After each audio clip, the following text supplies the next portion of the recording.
Good evening and welcome to Edon, Ohio, as we get ready for Week 10 of high school football, and we are talking Championship Friday tonight here in the Toledo Area Athletic Conference, a matchup of 3-0 teams, and why not? This is the third part of the trilogy, if you will, that the Week 10 has brought us a championship atmosphere and game.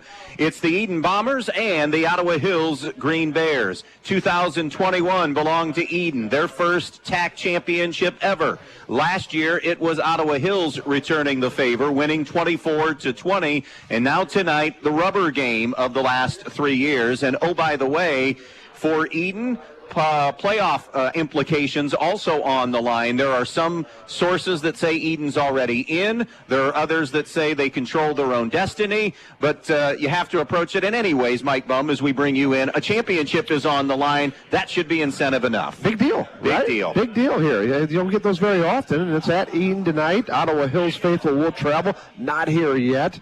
Probably the favorites, Ottawa Hills, coming into tonight's contest, and we'll talk a little bit more about them. Two contrasting teams. Ottawa Hills likes to run the ball more. Edon, of course, is more of an air attack. Very similar to Montpelier last week, and we got a chance to see Ottawa Hills versus Montpelier, and Montpelier and Edon run virtually the same type of an offense. So schematically, I think we'll see a lot of the same type of designs by Ottawa Hills and how they match up with Edon tonight. All right, let's talk Ottawa Hills. I know what my biggest takeaway of a week ago was. What say you? Well, Andy, am I a dramatic guy? No. Do you sense that about me? I do not sense that about you. I don't get on Facebook and Twitter and pour my feelings out or anything like that, right? No, you do not. Okay. To put it bluntly, this is the best offensive line that I've seen in the TAC, and I've been in the TAC for 20 years, coaching, watching, on and off, that I've ever seen. They are big, not overly tall, but physical, fast, and it's the best offensive line that I've seen at Ottawa Hills, or in the TAC here at Ottawa Hills tonight. They are mammoth, and they just simply get after it. They are fast, like I said, and the vaunted running attack for Ottawa Hills is fantastic. I've seen better running attacks, I think, collectively, but I think that offensive line is what separates them now. There's a question because Rocco Pillarelli is pretty special, isn't he? Yes, he was very good last week and has been all season long, but an ankle injury. Ankle injury last week. Played the first, I don't remember, Andy, quarter and a half, yeah. And then he went out. So is he able to play tonight? We don't know exactly yet. That's a big hit for Ottawa Hills. Ottawa Hills doesn't throw the ball down deep very often. They don't take big chunk plays. They'll throw some slants and some screens, and they'll get the ball to Pillarelli and some of those other players on jet sweeps. And because of that offensive line being so dominant, they're very effective. They're getting 8, 9, 10 yards a chunk. But they don't like to test teams downfield so much. Conversely, on the other side, Edon's just the opposite. They're going to go for the gusto there a lot of the times and throw those big, long chunk plays. You look at what Ottawa Hills is going to be facing tonight. You mentioned similar styles and attacks from last week to this week, Montpelier to Edon. But the difference is, and Hayden Sharps is up and coming and has been pretty solid all year. This week, Ottawa Hills sees the best quarterback in the conference in Kyler Sapp. 2,881 yards coming in, 28 touchdown passes, and he can also do it when hurt you with his feet. Well said. Different animal this week with Kyler Sapp. I think Edon can get behind Ottawa Hills. Here's what Ottawa Hills did against Montpelier last week. They manned them up across the board and said, we're going to put 8 guys in the box, 7 guys in the box when you run the spread. And Montpelier could not effectively run the football. Montpelier struggled a little bit running the football. Edon's wide receivers a little bit longer, I think a little bit better than Montpelier collectively, and of course Kyler Sapp special. And I think they can get behind Ottawa Hills. Montpelier did a few times, which leads me to believe that Edon certainly can a few times. And I think if Edon's going to win this football game, and I think they can, they've got a chance. They are the underdog. I think collectively Ottawa Hills has got a better roster. But Edon can score on them. And if they can turn this into a shootout, maybe get a turnover here and there, who knows? Take a break here on the pregame show. Just getting things started here on this Friday night. 8-1 Ottawa Hills already locked into a playoff spot and a home game next week. They know that. Edon championship like Ottawa Hills on the line and an opportunity also to be playing next week in round 1 of the postseason. We'll step aside and Edon head coach Bob Olin will join us on the pregame show coming up next on B-Rock Sports. Hi, this is Tammy Bergman with Andrews O'Neill & Lowe Insurance Agency. Andrews O'Neill & Lowe has cared for our neighbors for a century. We believe when communities are strong, everyone benefits. From your family to your assets, your employees to your business. We're proud to partner with Central Insurance to protect what matters most to you, because you are what matters most to us. Here's to the next 100 years of delivering on our promise to provide peace of mind on good days and when facing the unexpected. Learn more at andrewsoneillandlowe.com. When it comes to choosing a memorial that represents the lasting memories of a person's life, the Fackler Monument Company in Montpelier, Ohio can create exactly what you are looking for, like an eagle soaring through the woods etched on a memorial, a bench that has mom and dad's names engraved into the granite to sit and reflect, a picture of the family farm etched on the stone, or maybe your style is a memorial that has a split headstone with a vase in between for flowers. The Fackler Monument Company of Montpelier, Ohio, serving families in the tri-state area since 1924. This spring, pick your power. Steel fuel-powered equipment delivers proven performance and efficiency, and the Steel Lightning battery system delivers the power to do more on a single charge. Get the all-new BGA 45 battery-powered blower for just $129.95, or pick the popular MS-170 chainsaw for just $179.95. Pick your power, and then pick up a Steel. All prices BES SRP at participating retailers. See Black Swamp Equipment or go to blackswampequipment.net. With an independent insurance agent, you can be sure that you're getting the right coverage at the right price. At Best Insurance and Financial Services, it's all about relationships. We work one-on-one with you to make sure your auto, home, farm, or business is protected by a quality insurance company. That's why we work with Ohio Mutual Insurance Group. We know you can trust Ohio Mutual to protect what matters most to you and your family. Once you see how Ohio Mutual cares for your needs, you'll trust them as well. Give us a call at 419-272-2888. We can recommend the best coverage from the best companies like Ohio Mutual. Welcome back to our pregame show. Time now for our conversation with the coach, presented by Brian Ford Lincoln. And we are talking with Edon head coach Bob Olwin. And, Bob, I know not the result you were hoping for last Friday night, but any takeaways from the game against Elmwood last week? That they played better than we did, and we need to wake up this week. Anything that really stood out to you on the field at all? Maybe some things that popped up that you were just scratching? Probably a lot, to be honest. But, I mean, was there anything specifically on the field that really kind of got in the way? I just didn't think we were concentrating and being in the right position and doing our assignments to the best of our ability last week. And I don't know why, but sometimes kids do that. And you never know when that's going to take place. So very frustrating, but the kids have had a good week of practice this week. I like our kids. They came out there and worked and concentrated this week, so I'm proud of them for that.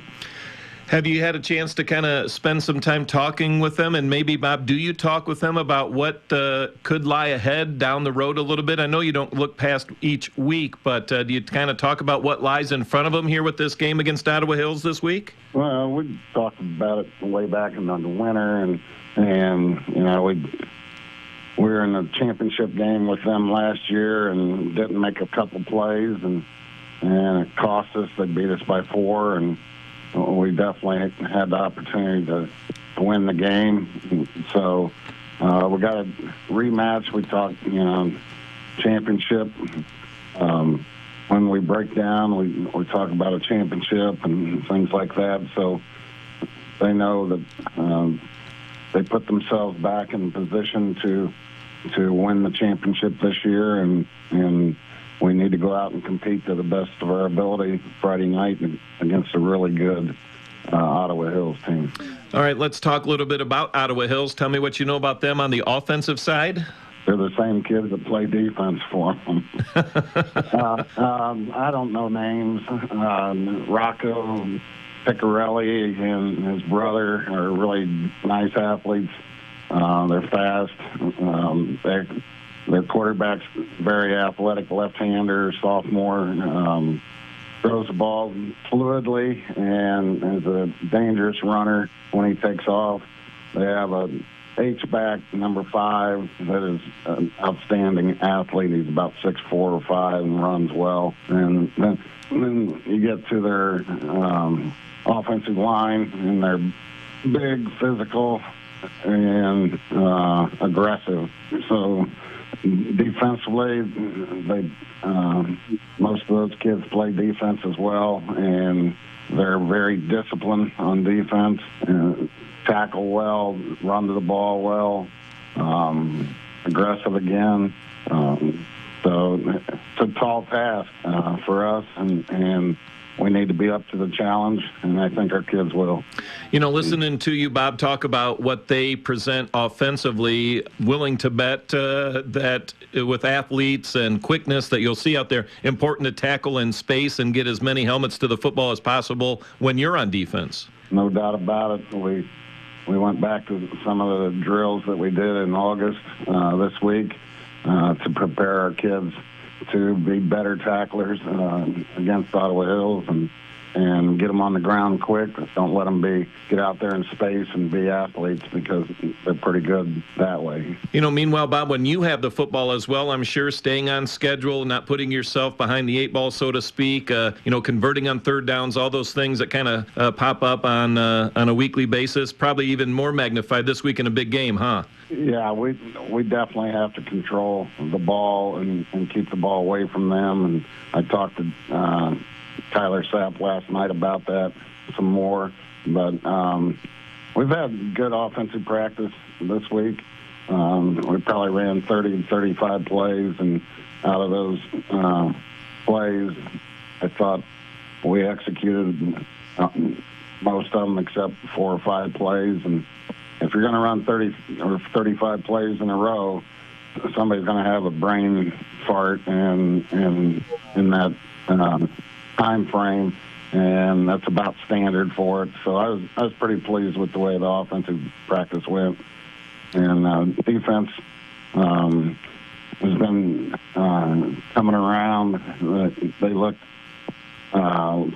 pretty good this week and everything. So. We just have to do our assignments and match their intensity and their aggressiveness and support the run, and don't get lost on play action pass and RPOs. You've got to cover their athletes in space. How important is the first, half of the first quarter, maybe the entire first quarter? How important is it for you to get off to a good start in this one? I would think it's of major importance based off of last week's performance.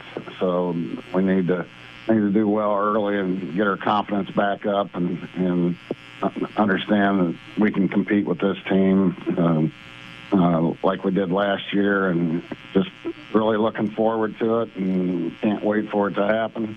I'm still proud of our kids for everything they do for Edon football and sports and everything that entails. Oh, Bob, always enjoyed talking with you. Appreciate the time as well. We wish you nothing but the best in this one Friday night. Appreciate it, Adam. Thanks for covering us. Absolutely. Head coach Bob Olwin, the Edon Bombers, getting set for their matchup with Ottawa Hills. Stay with us. More in our pregame show coming up. Before or after tonight's game, make sure Edon Pizza is a part of your evening. Edon Pizza in downtown Edon. Give us a call at 419-272-2452 and order your pizza, subs, and pasta for your pre- or post-game dinner. From all of us at Edon Pizza, we would like to wish the Bomber football team the best of luck in tonight's game. Go Bombers! Fritch Excavating and CMF Enterprise of Edon wants to wish the Edon Bombers the best of luck in tonight's game.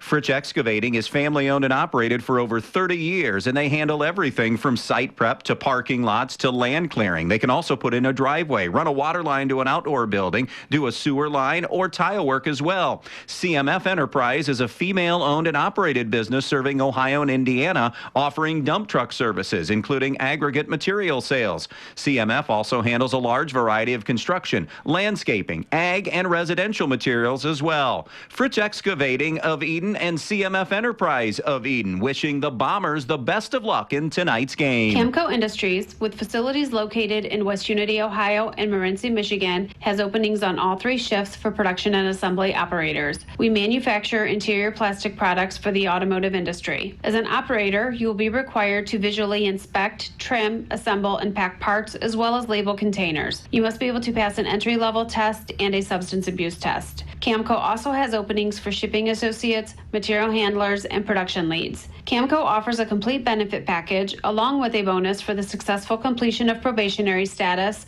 an attendance bonus, and a referral bonus. If you would like to join our team, please complete an application online at www.kumi-na.com or in person at Camco, 1001 East Jackson Street, West Unity, Ohio, Monday through Friday from 8 a.m. to 4:30 p.m. All rehires will be considered for employment. She didn't want to do it.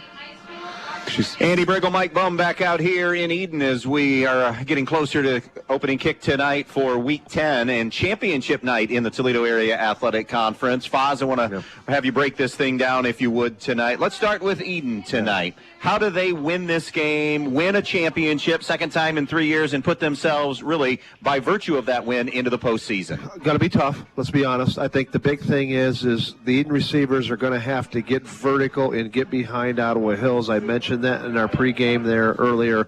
I think they can do that because Ottawa Hills plays a lot of man-to-man and not much help over top. Edon's got some pretty gifted receivers. Of course, they've got the best quarterback, I think, one of the best, if not the best, in Northwest Ohio, in Kyler Sapp. So they are capable of doing that. I think they'll have more success with big chunk plays, long pass plays, that is, down the field. I think they'll have more success with that than they will running the football. I know Edon doesn't run the football all that much anyway, but I think it'll be difficult to get the intermediate routes because of the way that Ottawa Hills plays with press coverage. So big chunk plays, number one. Number two for Edon, they're going to have to commit everybody to the box to try to stop the running game. Now, we just got word it doesn't look like Rocco Pellarelli is going to play tonight for Ottawa Hills. That's a huge blow because I'm telling you, he's special. However, the strength in that offensive of that team on that offense is, of course, their offensive line, and they're led by, boy, one of the best offensive linemen that I've seen in Vicent. He is special out there at the right tackle spot. So they're going to have to commit a lot of bodies and make Ottawa Hills throw the ball on third down. Ottawa Hills likes to run the football. They don't like to throw the ball deep so they can commit a lot of people to the line of scrimmage. We'll get the keys on the other side after we take a quick pause right now here on B-Rock. The more your life changes, the more your insurance needs change. See Danielle Van Atta of Danielle Van Atta Agency today. She can conduct a free personal insurance review to help you determine how much and what type of coverage is right for you, with no costly gaps or overlaps. Interested? Phone Danielle Van Atta today at 419-636-0408. When you're in need of a new appliance, go to your local appliance dealer, Direct Link Appliance and Hardware in Bryan, and take it home today. They carry hundreds of new, used, and scratch and dent appliances in stock, and they carry the brands you need. Speed Queen, Whirlpool, Maytag, KitchenAid, Amana, and GE to take home right now with you. Then when you have something wrong in years to come, Direct Link will also service everything. No need to call that 800 number and talk to someone you don't know. Just call Direct Link at 419-636-4541 and they'll be out to fix it for you, whether it's under warranty or not. Direct Link Appliance and Hardware in Bryan, your local appliance dealer.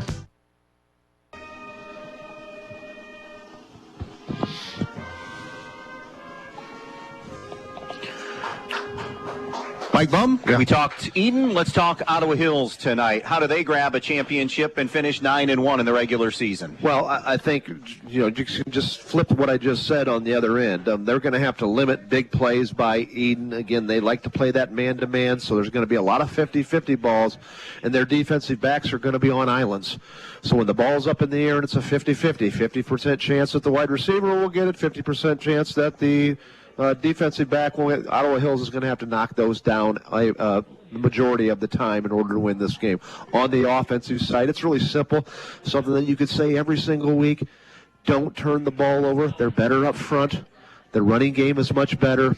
They're built to get chunks on the running game of 5 and 6 yards and keep the chains going. Stay out of third down and long situations, and Ottawa Hills will be fine. Offensive line, defensive line, edge, big edge goes to Ottawa Hills. Yeah. So for Edon, I don't know that we expect them to win up front, but compete up front, and much better than they did against Elmwood last week. I think that's an important factor. They're going to have to, compete's the best way you can say it. They're not going to win up front. They're going to have to bring more bodies and hopefully somehow take some chances on some blitzes and guess right a few times. And again, keep in mind, though, here's why Edon can win tonight. They've got Kyler Sapp, and he's special, and they got some wide receivers that can catch the ball. And I think Edon's going to score a little bit tonight. We'll see if I'm right here at the end. Again, I'm wrong 49% of the time.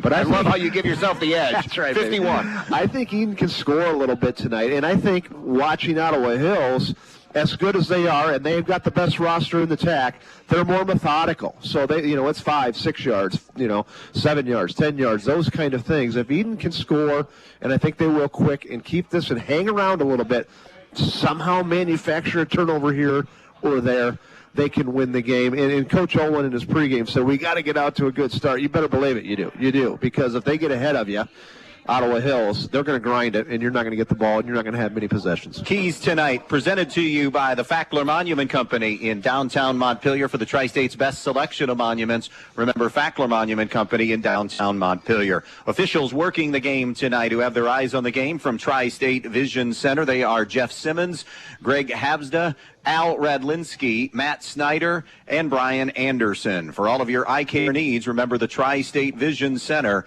of Northwest Ohio. Pretty even matchup over the last 18 times these two have played.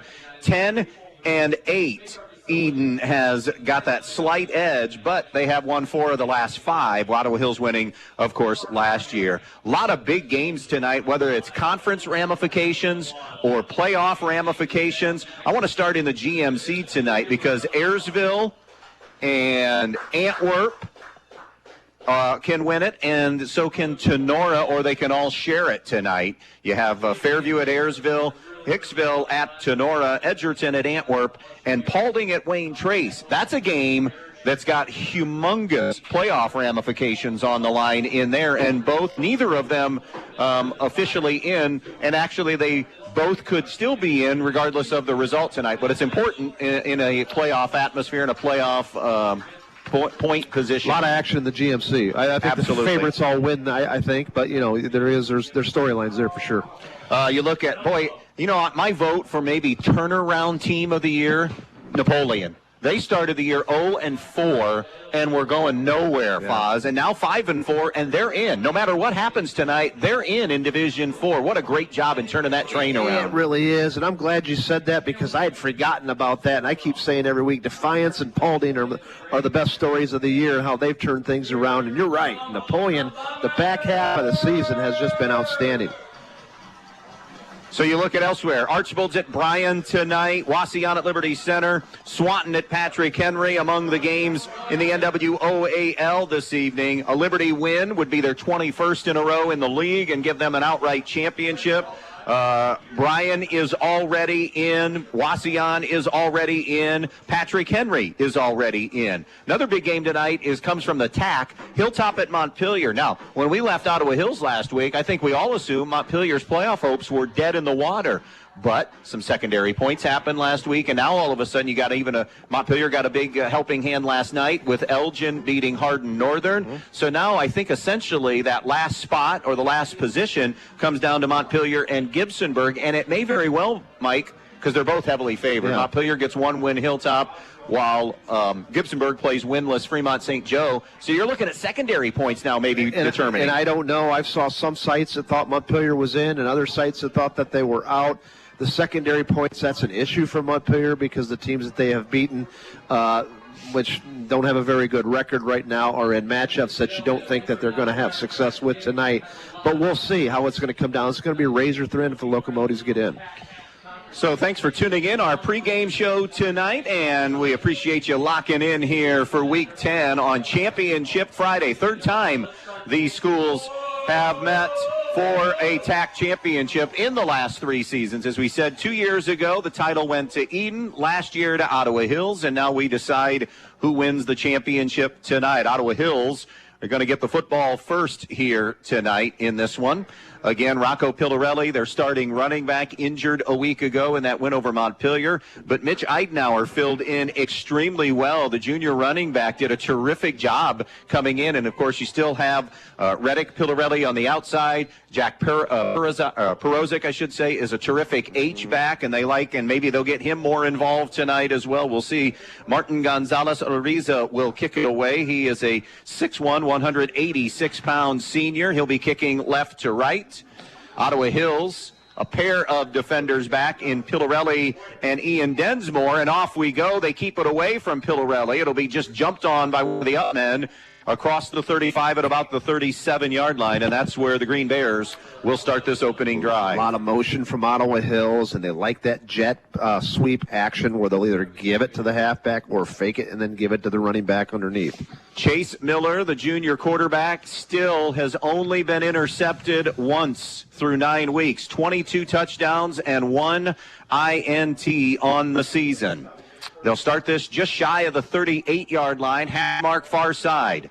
Eidenauer in the backfield. They'll flip Mitch's twin brother Cooper and Perozic to the right side. One receiver to the left is Reddick Pillarelli. They'll ride it out, give to Eidenauer, 40, 45. He's into the secondary 50 and wrestled down near midfield. And a great start, and there's that strength of the team, the offensive line, pounding for 12. Eidenauer did a nice job there, but he didn't get touched, Andy, until he was about 8 yards down the field. Edon's doing the right thing, playing 8 guys in the box.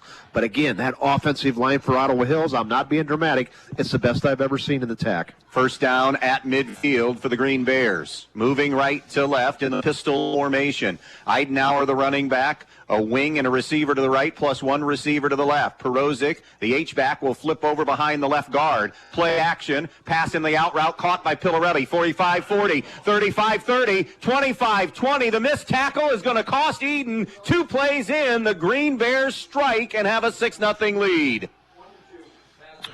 Just a simple out pattern there to the running back out of the backfield. Again, Miller is very efficient. What'd you say, 21 touchdowns? 22, now 23. 22 touchdowns to 1 interception. A lot of that is high efficiency type of throws, quick little screens, and out of the backfield. Of course, it's all set up by that running game. The missed tackle by Christian Owens here on the near sideline, and here comes the swinging gate extra point. It'll be Micah Walker, who is a junior kicker. It'll be out of the hold of Miller. 41-second drive, 2 plays, and the Walker PAT is good. Ottawa Hills off and running, 7-0 on the Andres O'Neill and Lowe scoreboard. We'll be right back. Always supporting student athletes and coaches in the Edon School District, the Edon Athletic Boosters. The Edon Athletic Boosters would like to take this opportunity to salute the student athletes and coaches in tonight's game. Hey, how would you like to be a part of the Edon Athletic Boosters? Come to a meeting and find out what they're all about. Maybe even volunteer at a concession stand. For more information, phone 419-272-3213. The Edon Athletic Boosters, supporting student athletes and coaches in Edon. Terrible sales point.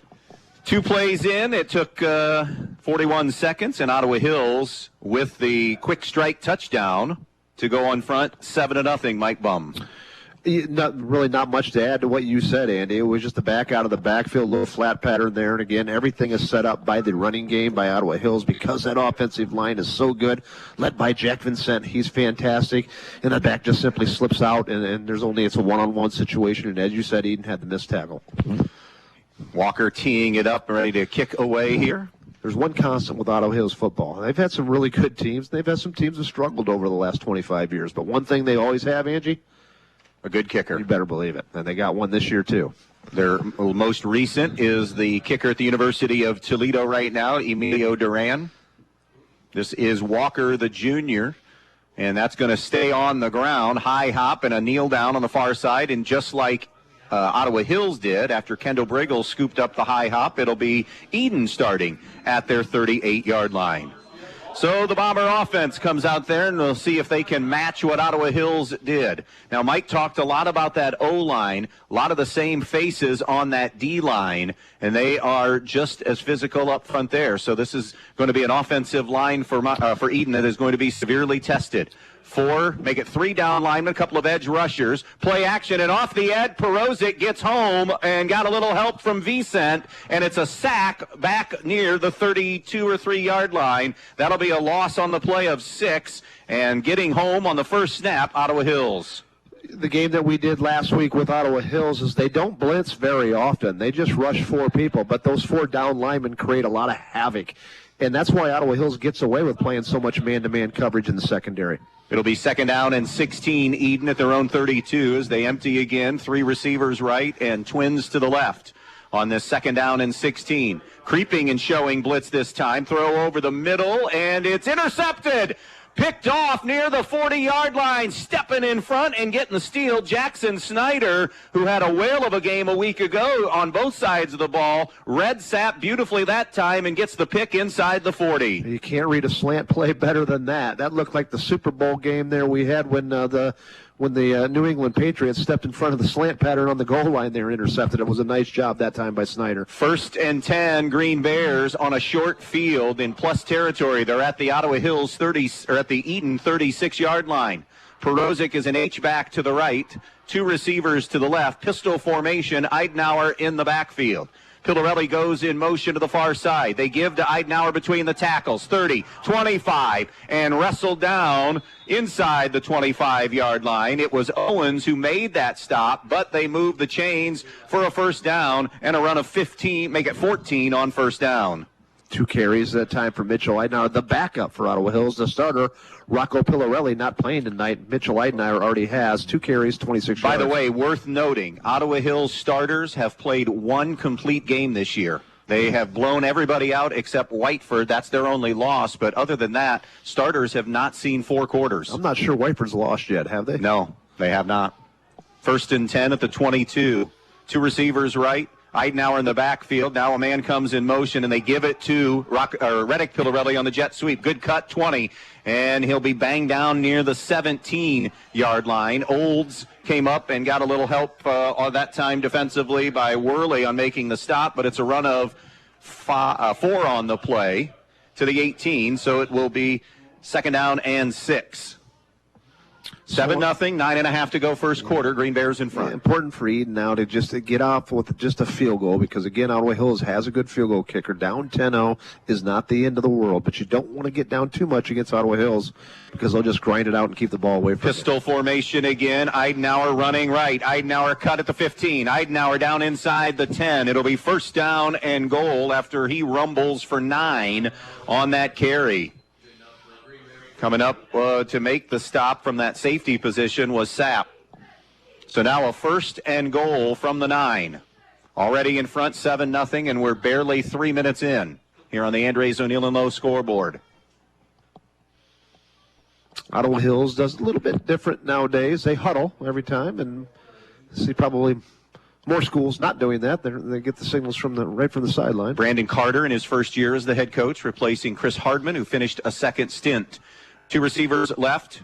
They'll bunch 2 left, and it will be a give to Eidenauer. He slithers down near the 5-yard line. Good gang tackling that time defensively by Edon to hold him to 3 or 4 on the run.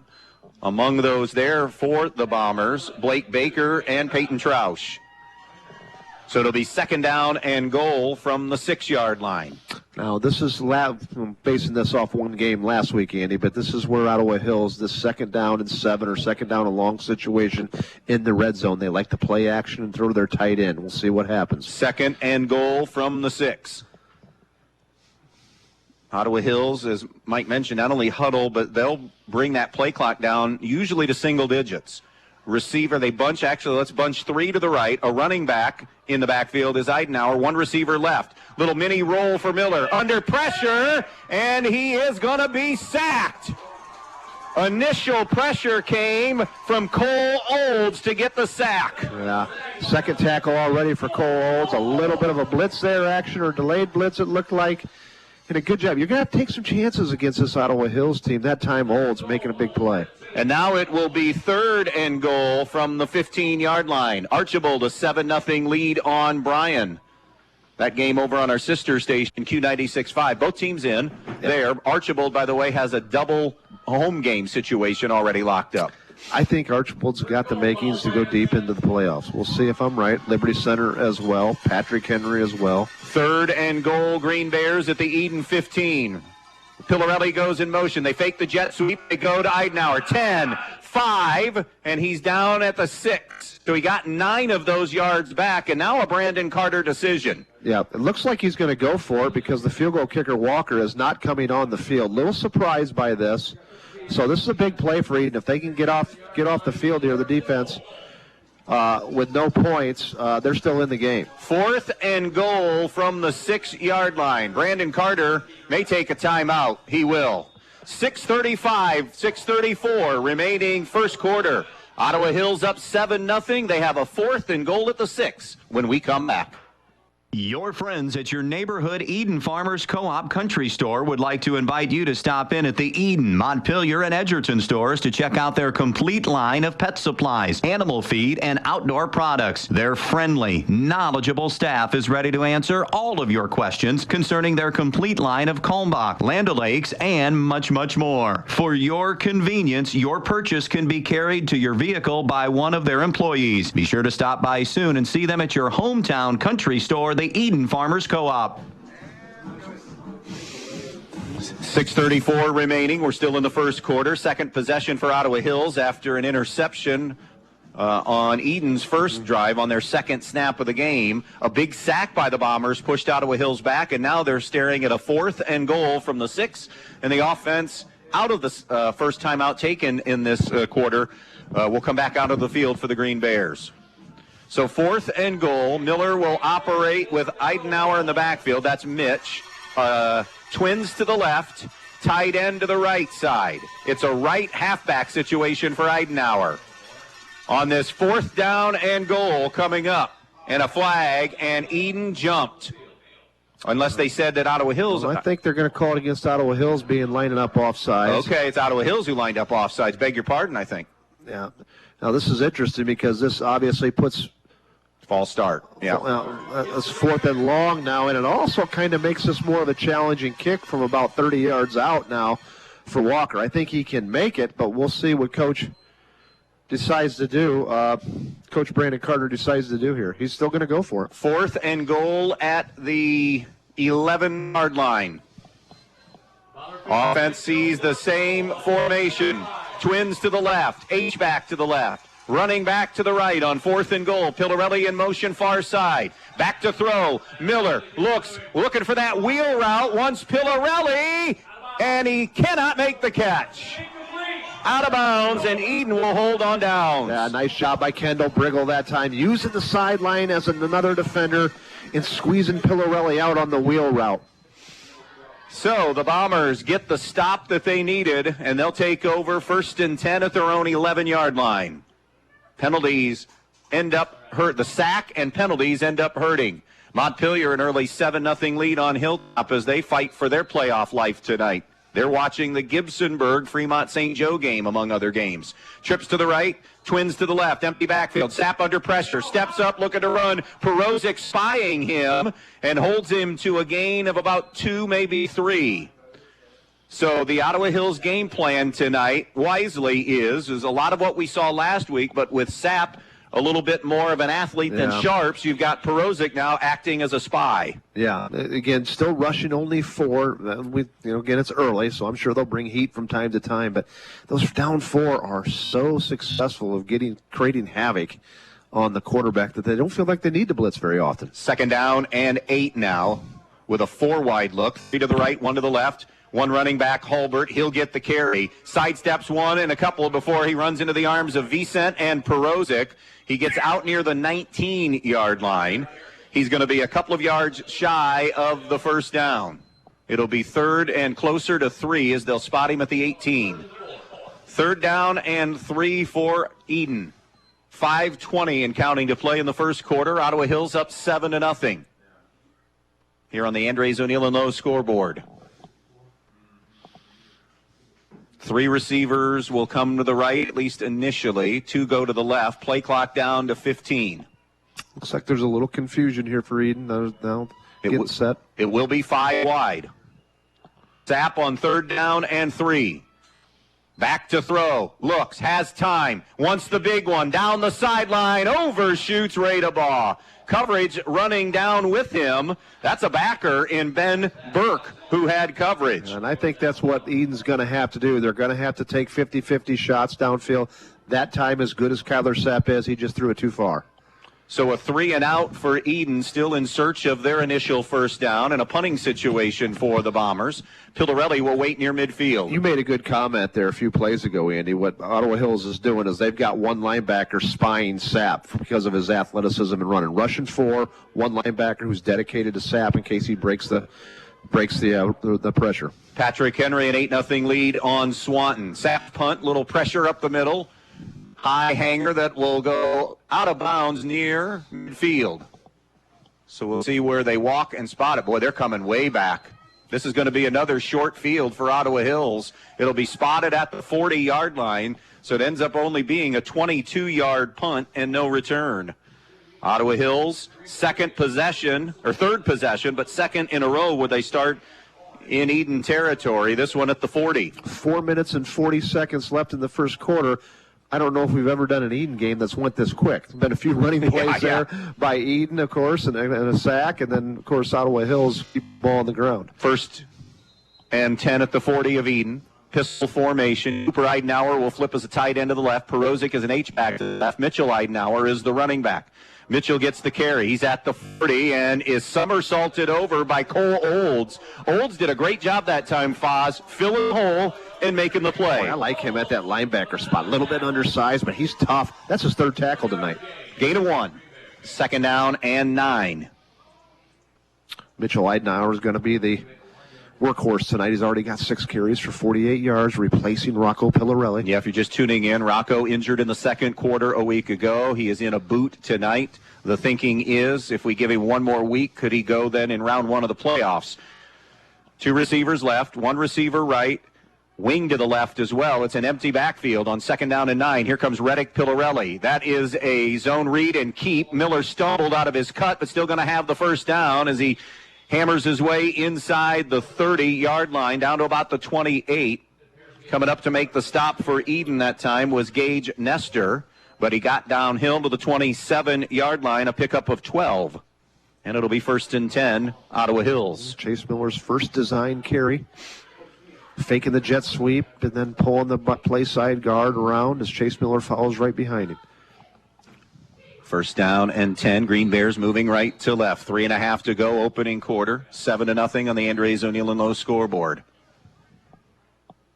Ottawa Hills maybe an equipment issue for one of their players. Coming out will be Sterling Caracas. He'll be replaced. He'll be replaced that time by Jace Neuendorf. Neuendorf will line up as a left tackle.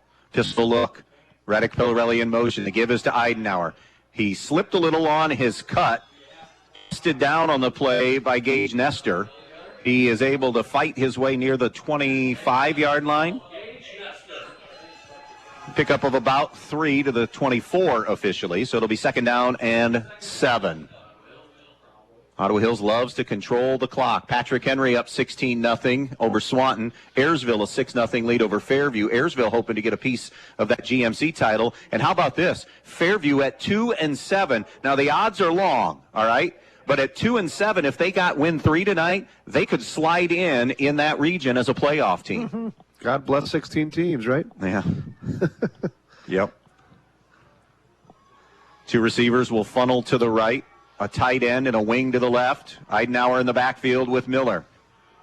It's a zone read and a play action over the top. Wanted to get Jackson Snyder. Incomplete. He was looking for a flag. Officials say no, and it'll be 3rd and 7. And it was a good no. That was well defended by Edon that time. And Ottawa Hills loves that play, the play action, and hit the tight end not coming across out of that. That time I couldn't tell who the defender was, but Edon was all over it. 15-0. Montpelier leads Hilltop. That's still in the first quarter of that one. Hilltop just made some progress this year with a couple wins, but been just hurt by transfers. They've got a lot of kids that have went elsewhere. In your opinion, is 8-man inevitable?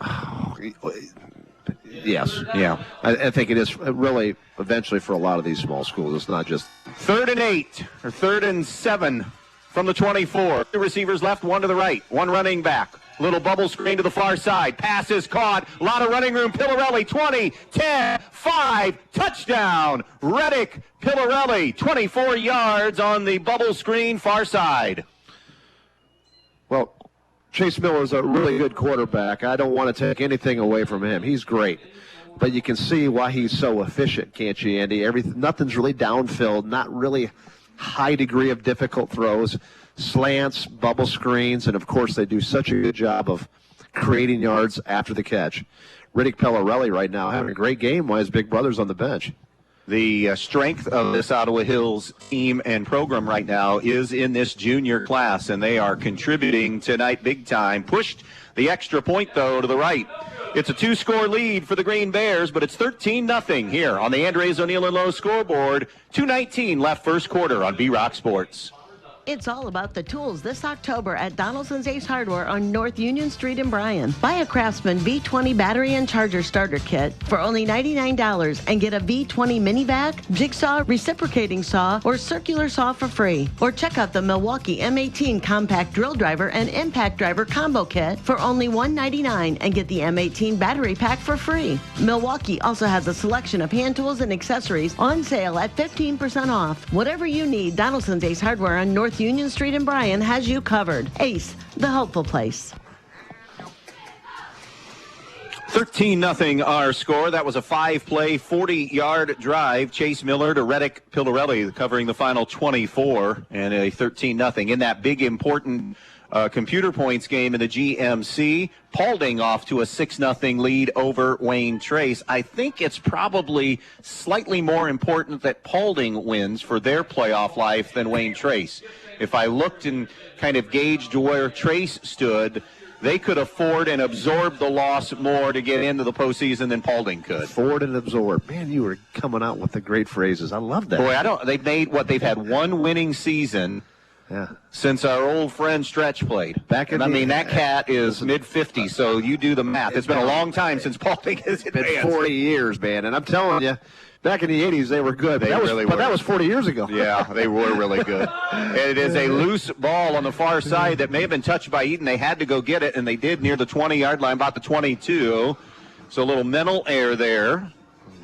Edon will, or at least near a mental error. They talked him into, finally the player decided to cover it up and get on it, and it'll be 1st and 10, officially spotted at about the 22 or 3-yard line. So the Bombers now in a 2-score hole, looking for their first down of the game. It will be at the 22 officially. 1st and 10, Edon. 2 receivers right, make it 3 to the right, 2 receivers left. Sapp to throw. Sapp has time initially, now steps up looking to run, throws in the flat. It is caught on the near side, but Hulbert has nowhere to go. Swarmed defensively. Ted Zapersky is the first one to get there. And then a flag comes in at the 20. Did there get a little extracurricular? It's an unsportsmanlike against Ottawa Hills. Yeah. Although, Matt, you need to turn this way. We're the home side. You signal to the Ottawa Hills side. Turn this way, bud. So Edon will get their first down like Montpelier did last week, remember, but it was a little later in the half, virtue of the penalty. Yeah, I didn't see what happened there. I had my head down, putting the stats in there. The play had kind of been blown dead, and then one extra shot on the tackle. Really? That was it? I think that's a bad call. I think that's a bad call. 1st and 10 at the 35. I think if that was it, that's ticky-tack, because I did see the whole play transpire. I thought maybe there was some talking afterwards. 1st and 10 Bombers at their own 35. For the next 2 minutes, they'll move left to right, have their initial first down of the game. 13-0 Ottawa Hills on the Andres O'Neill and Lowe scoreboard. 3 drives, 2 touchdowns for them. This is Edon's 3rd drive. They have a 3-and-out and an interception thrown. They'll bunch 3 receivers left, have a receiver to the right. Hulbert is the lone setback.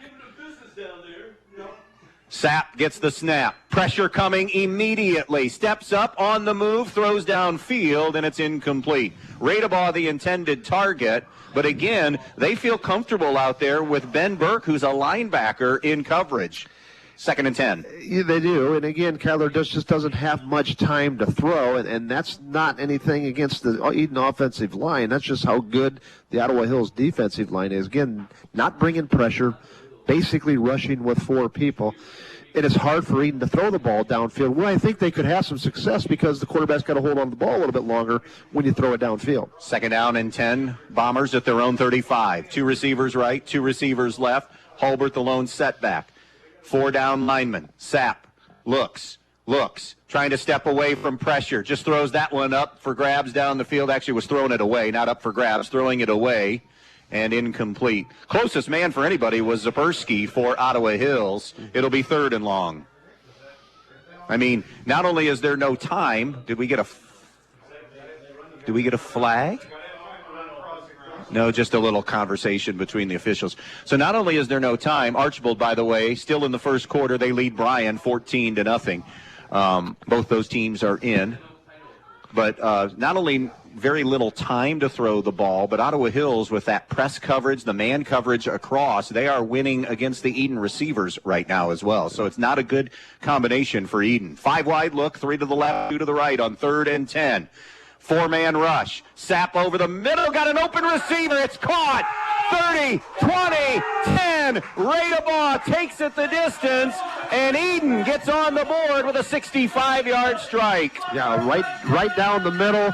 And with that man-to-man coverage, Andy, I don't know who was responsible for Max Radabaugh, but he was wide open, and you can't let Kyler Sapp find a wide-open receiver because he's going to deliver. Big play for the Bombers, and they're back in it. Big drive for the Bombers to get back in it. Covered 65 on the pass play. And now the extra point attempt coming up. Leonard to kick it. Lewis Leonard out of the hold of Kendall Brigle. 1:26 to play. It's a 1-score game just like that. Edon has that big play capability, the big threat capability. Snap, spot, kick on the way, and the kick is good. We're going to keep it right here since we're late in the first quarter at a 13-7 game and a big drive for Edon.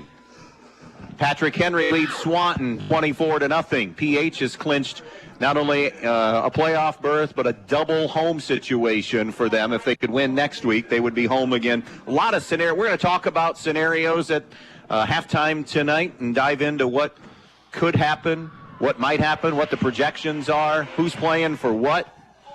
So a lot to talk about there, but we're a long way from there. That's a huge Edon drive and play. Edon's got that explosive capability, and of course you just saw it right there.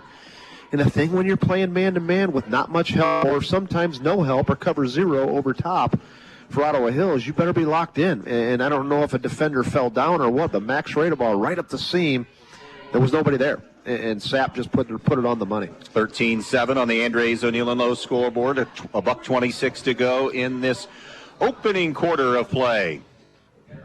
Gonzalez Ariza to kick it, trying to keep it away from Pillarelli, but they're not going to do so. Pillarelli gets it at the 20, 25-30, 35-40. Cut, looking to get to the edge. He's at midfield or just shy, and you can see why when Pillarelli gets the ball, you hold your breath a little bit. He has explosiveness. Well, you know what? I don't know the Pillarellis, but Rocco is injured tonight, and he's their star tailback. Riddick, who's the older of the brothers, I thought he was younger, is having a great game tonight. And I also see on there's Riker Pillarelli, who's a 9th grader. So the Pillarelli household's having a great time this year, Angie. Sure are. And this is in the last couple of drives, this constitutes a worst starting field position, not overall, but after starting on Edon's side, this is just shy of midfield. Pillarelli in motion, but the give is to Eidenauer. He's at midfield, and he's taken down immediately. Cole Olds again. Andy, I've got Cole Olds tonight already. 1 sack, 4 tackles total, and that linebacker came to play tonight. Not a very big kid, but boy, he delivered the lumber that time. 2-yard gain, and it is a painful 2-yard gain for Mitch Eidenauer. Well, sometimes that can inspire a team when you see a big hit like that and inspire a defense. And we'll see what happens here. But, you get that big hit, and that can change momentum just as much as a big play on offense can. 2nd down and 8 from midfield. Receiver right and left, wing to the right. Pillarelli in motion far side. They give it to him on a jet sweep. Pillarelli cuts and goes down. Sapp came on and did a nice job taking on the blocker, and then he slipped on the cut.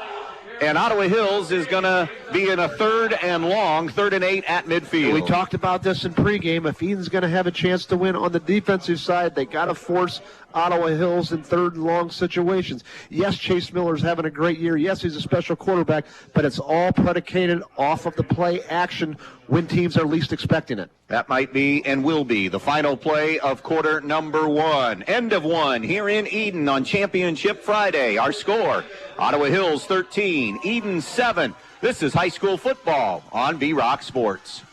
Wake up the kids and head out to Knocking Point Outfitters on County Road 17 just south of Bryan for some pancakes and pumpkin carving October 21st. A free will pancake breakfast by the Knocking Point Deadeyes begins at 8 a.m. Then pick out your pumpkin and get carving for the Facebook carving contest. It's all taking place Saturday, October 21st at Knocking Point Outfitters. County Road 17 just south of Bryan, the starting point for every perfect shot.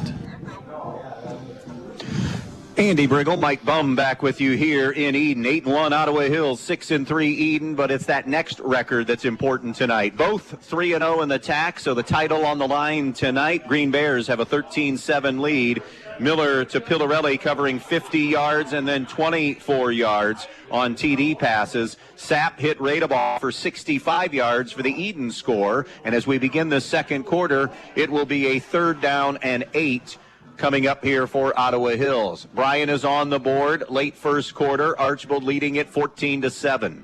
Archbold hoping for a Wasion steal of a win tonight against Liberty Center to have a shot at a piece of the title there.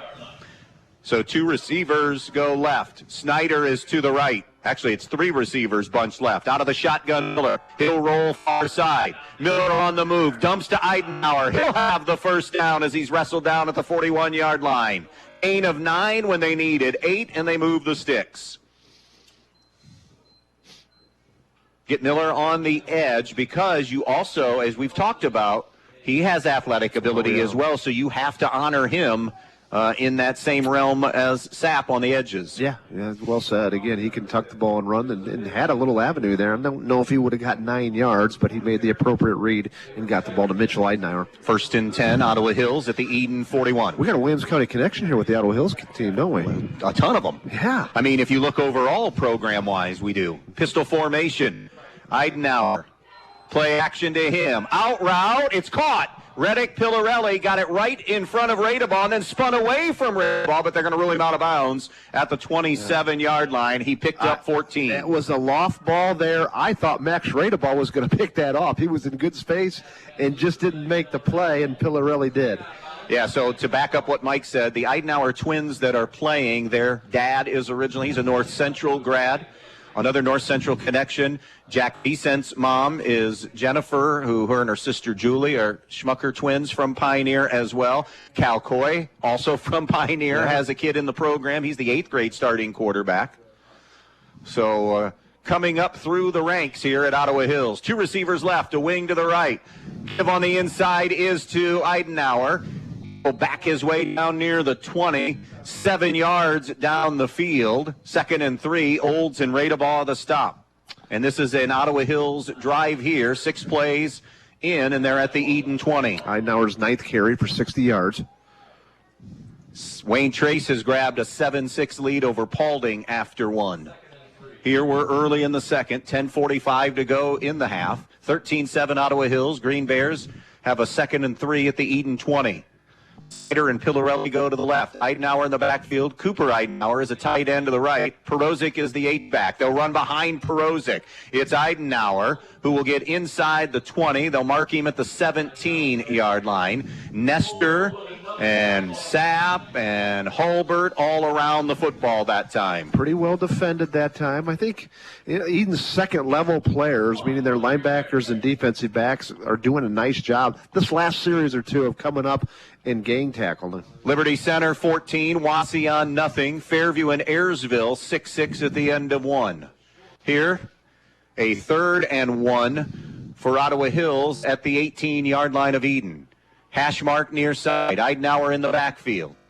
Pillarelli is a receiver to the right. Snyder to the left. They give it to Pillarelli on the jet sweep. He has the first down and much more. 15 to the 10 to the 5. Stretching for the end zone. Did he get in? Touchdown. Pillarelli, 17 yards on the jet sweep, his 3rd touchdown of the night, and Ottawa Hills goes back out in front by 2 scores, 19-7. As you said, simple jet sweep. They did a nice job of pinning Edon down on the flanks there, and then Pillarelli just reaches out and just breaks the plane. And now, since they have a missed extra point, they will go for 2 in a 19-7 game here. 9:45 left in this opening half of play. 2 receiving touchdowns for Reddick Pillarelli and a rushing touchdown. Perozic is an H to the right. Eidenauer in the backfield. Snyder right. Pillarelli to the left. Here's your 2-point try. Now they'll flip Perozic over to the left side. It's Eidenauer on the give, and it's a reverse coming back to Pillarelli, and he's hit in the backfield. Miller tried to pick up a block, but he couldn't get Cole Olds. Nobody's been able to get Cole Olds, and Edon denies him. 5 tackles already for Cole Olds. So far, I think he's been the defensive player of the game in the first. We've only got a quarter and a half in, but, boy, he's been everywhere. 19-7, Ottawa Hills. 9:45 to go in the half on B-Rock Sports. When you're on the road this summer, your rewards checking account at Midwest Community has deals from coast to coast that you can access online or in the app. It goes where you go, so you never miss a sweet deal on dining, hotels, entertainment, and more. And if you're stuck on the side of the road, just use the built-in roadside assistance to get back up and running. You also get cell phone protection, ID theft aid, and more, all included with your rewards checking account. It's banking that connects to life in all the ways you do. Learn more today at midwestcommunity.org. 19-7 here, second quarter. Ottawa Hills in front, 9:45 left in the first half. That was a 52-yard drive covering 7 plays. Reddick Pillarelli from 17 out on the TD run on the jet sweep. Doing a nice job establishing the edge and getting Pillarelli on the edge that time. And once he gets on the perimeter, he is a tough get. And he was able to get into the end zone as Micah Walker will kick it away. Walker punches it here to the near side. Coming up, Nestor. It touches it. It's a loose ball. Now covers it up at the 23-yard line. 1st and 10, Edon there. So the Bombers, who scored a TD on their last drive, it was Sapp's 29th touchdown pass of the season, has a chance to get over 3,000 yards for the season tonight. Has more than a chance. He's more than halfway there. Needed 119 coming in. 1st and 10, Edon at their own 23, moving right, left. 2 receivers line up right, 2 receivers go to the left. Cohen Hulbert will be the only running back here in the backfield to start things on this 1st down and 10. 3 down linemen right now for Ottawa Hills. So rushing 3 this time. Little change-up look unless they blitz. Out of the backfield, going in motion. Here comes a late blitz. Sapp sets, looks down the middle.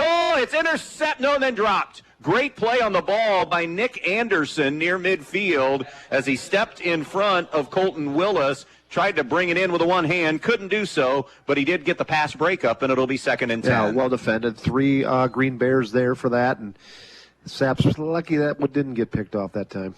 So 2nd down and 10. From their 23-yard line. 9:35 left in this first half of football. Sapp will have Hulbert in the backfield. 3 receivers bunched to the right, 1 receiver at left. Back to 4 down linemen. Sapp to throw, maybe. Steps away from up the middle. Looks down the sideline here. Owens came back to help him out nicely and makes the grab. Hit immediately by Jackson Snyder. Pick up to about the 32. And he's going to be just shy of a 1st down. Ayersville 14, Fairview 6 early in the second quarter. 3rd and 1 for Edon.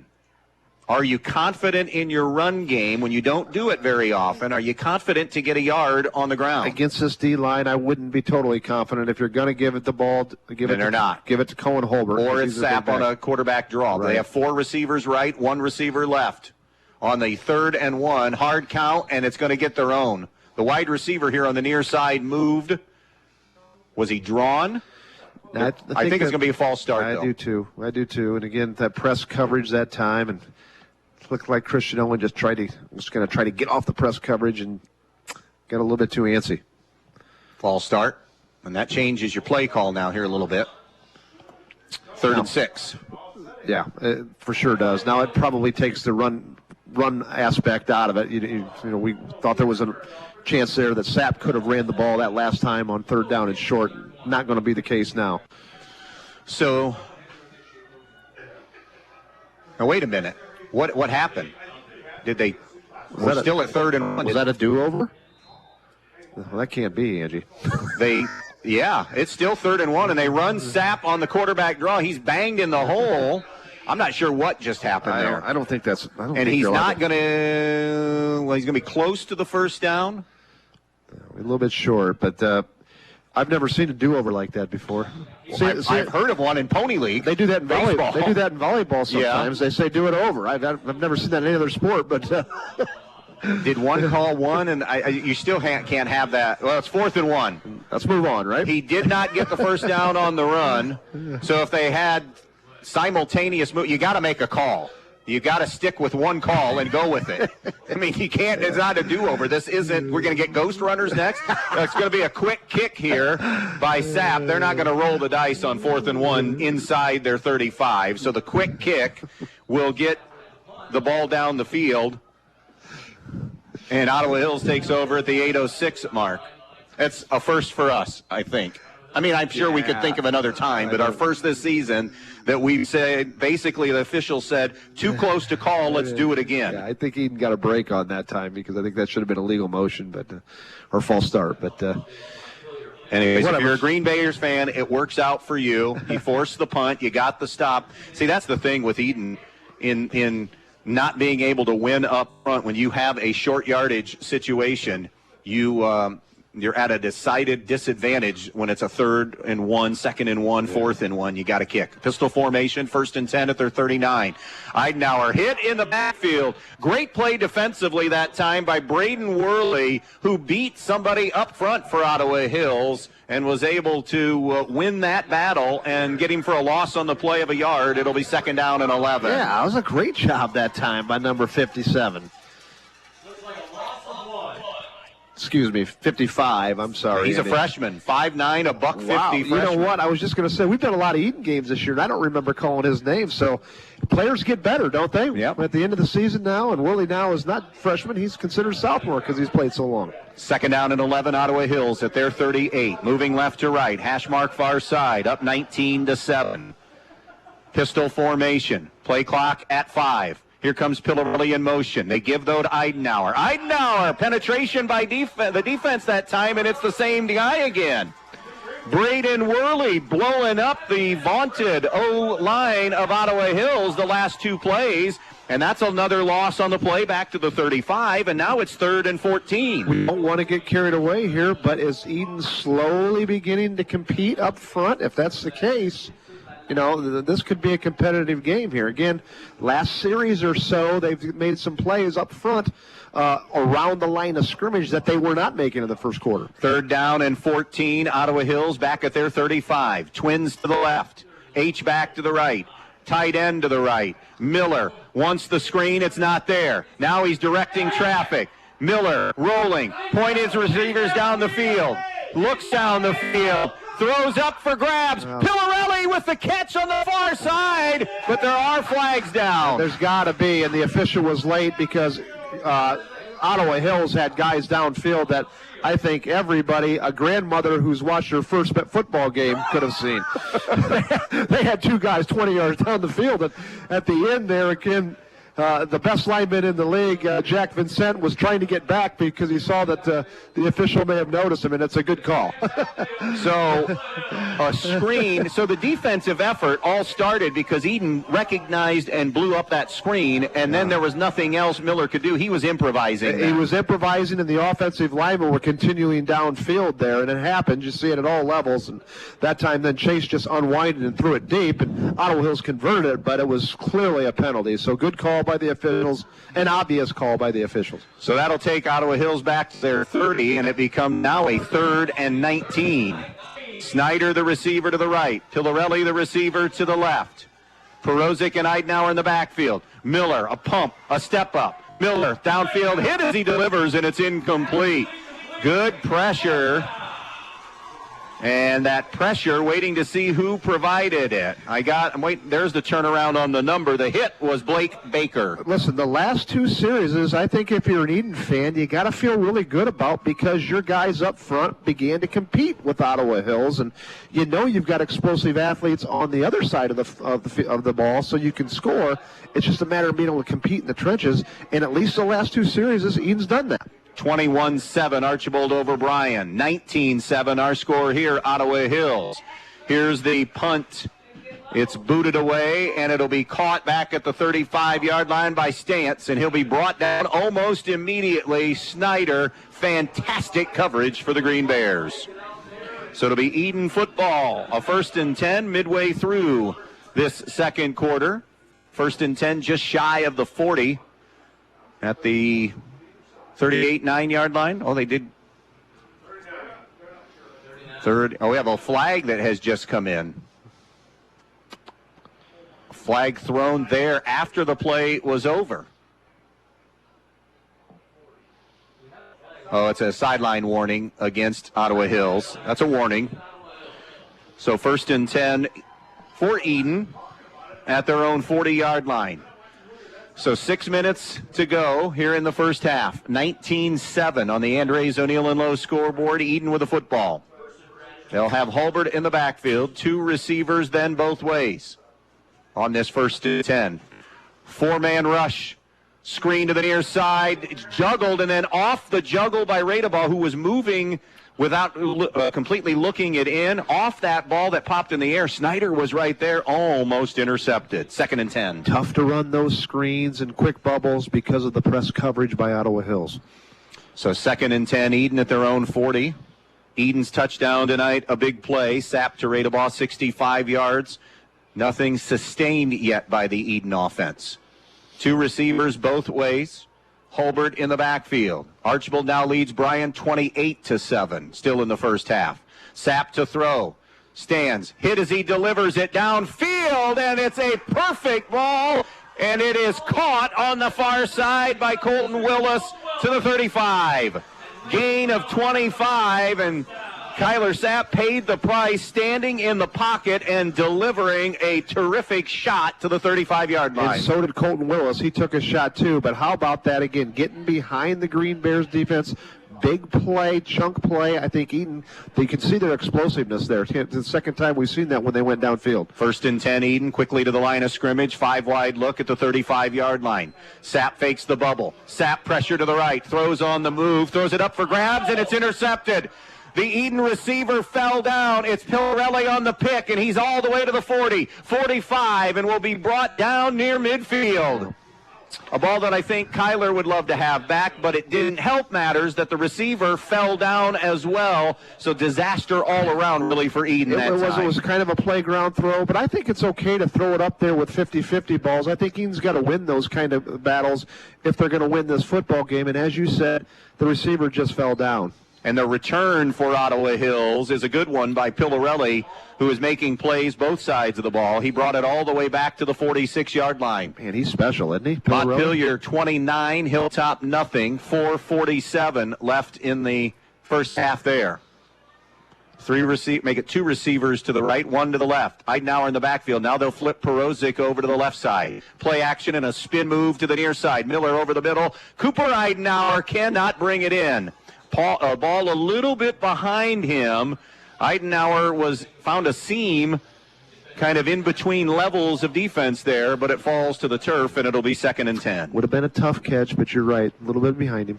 5:22 mark left in the first half. 19-7 Ottawa Hills.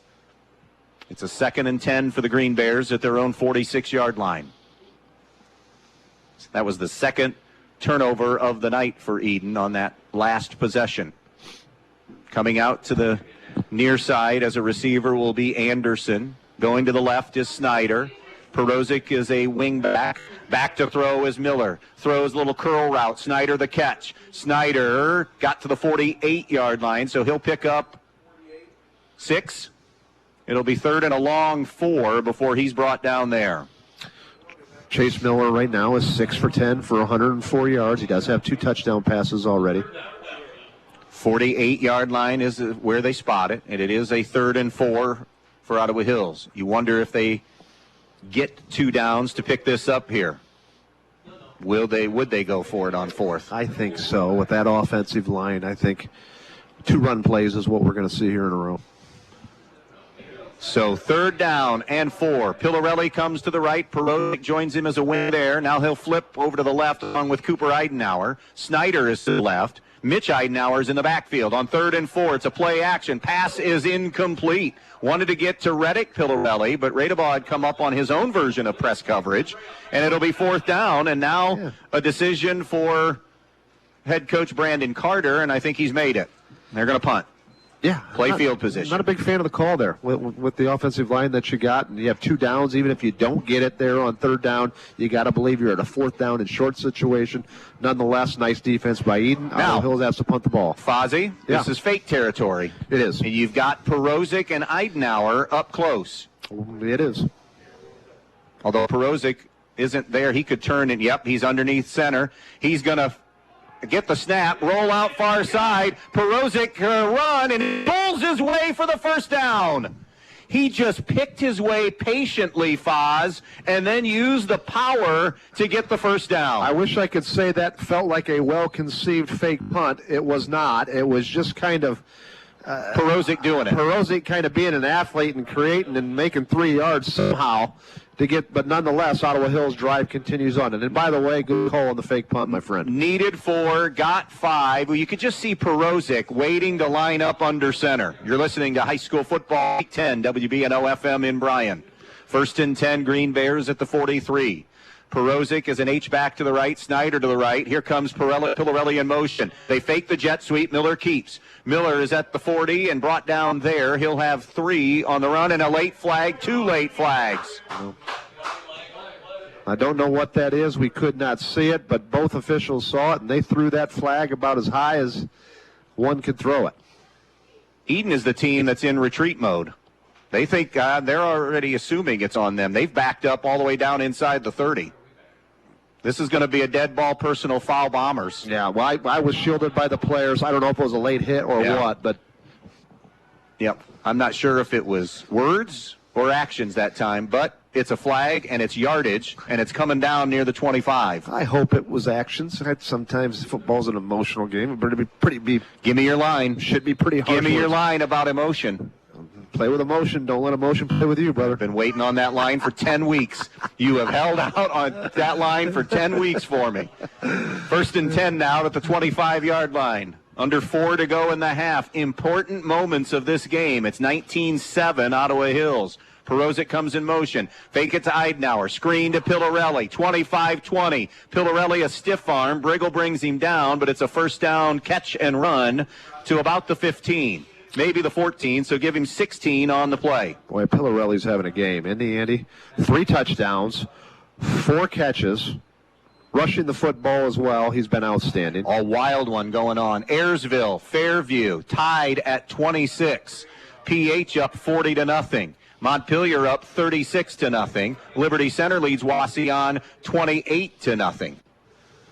Here, it's 19-7 Ottawa Hills, 3.5 to go first half. Ottawa Hills on the move with a 1st and 10 at the 14. Miller out of the gun, fakes it, spins away from Eidenauer, looks downfield, looking for Snyder in the end zone. Touchdown, Ottawa Hills. Snyder on the grab. And a 3rd TD pass of the night for Chase Miller. Little bootleg, waggle. Play action fake, and Miller put the ball up there on a flag route to Snyder, and Snyder did the rest. 25-7 with 3:21 to go here in this first half. It will be Walker on for the extra point out of the hold of Miller.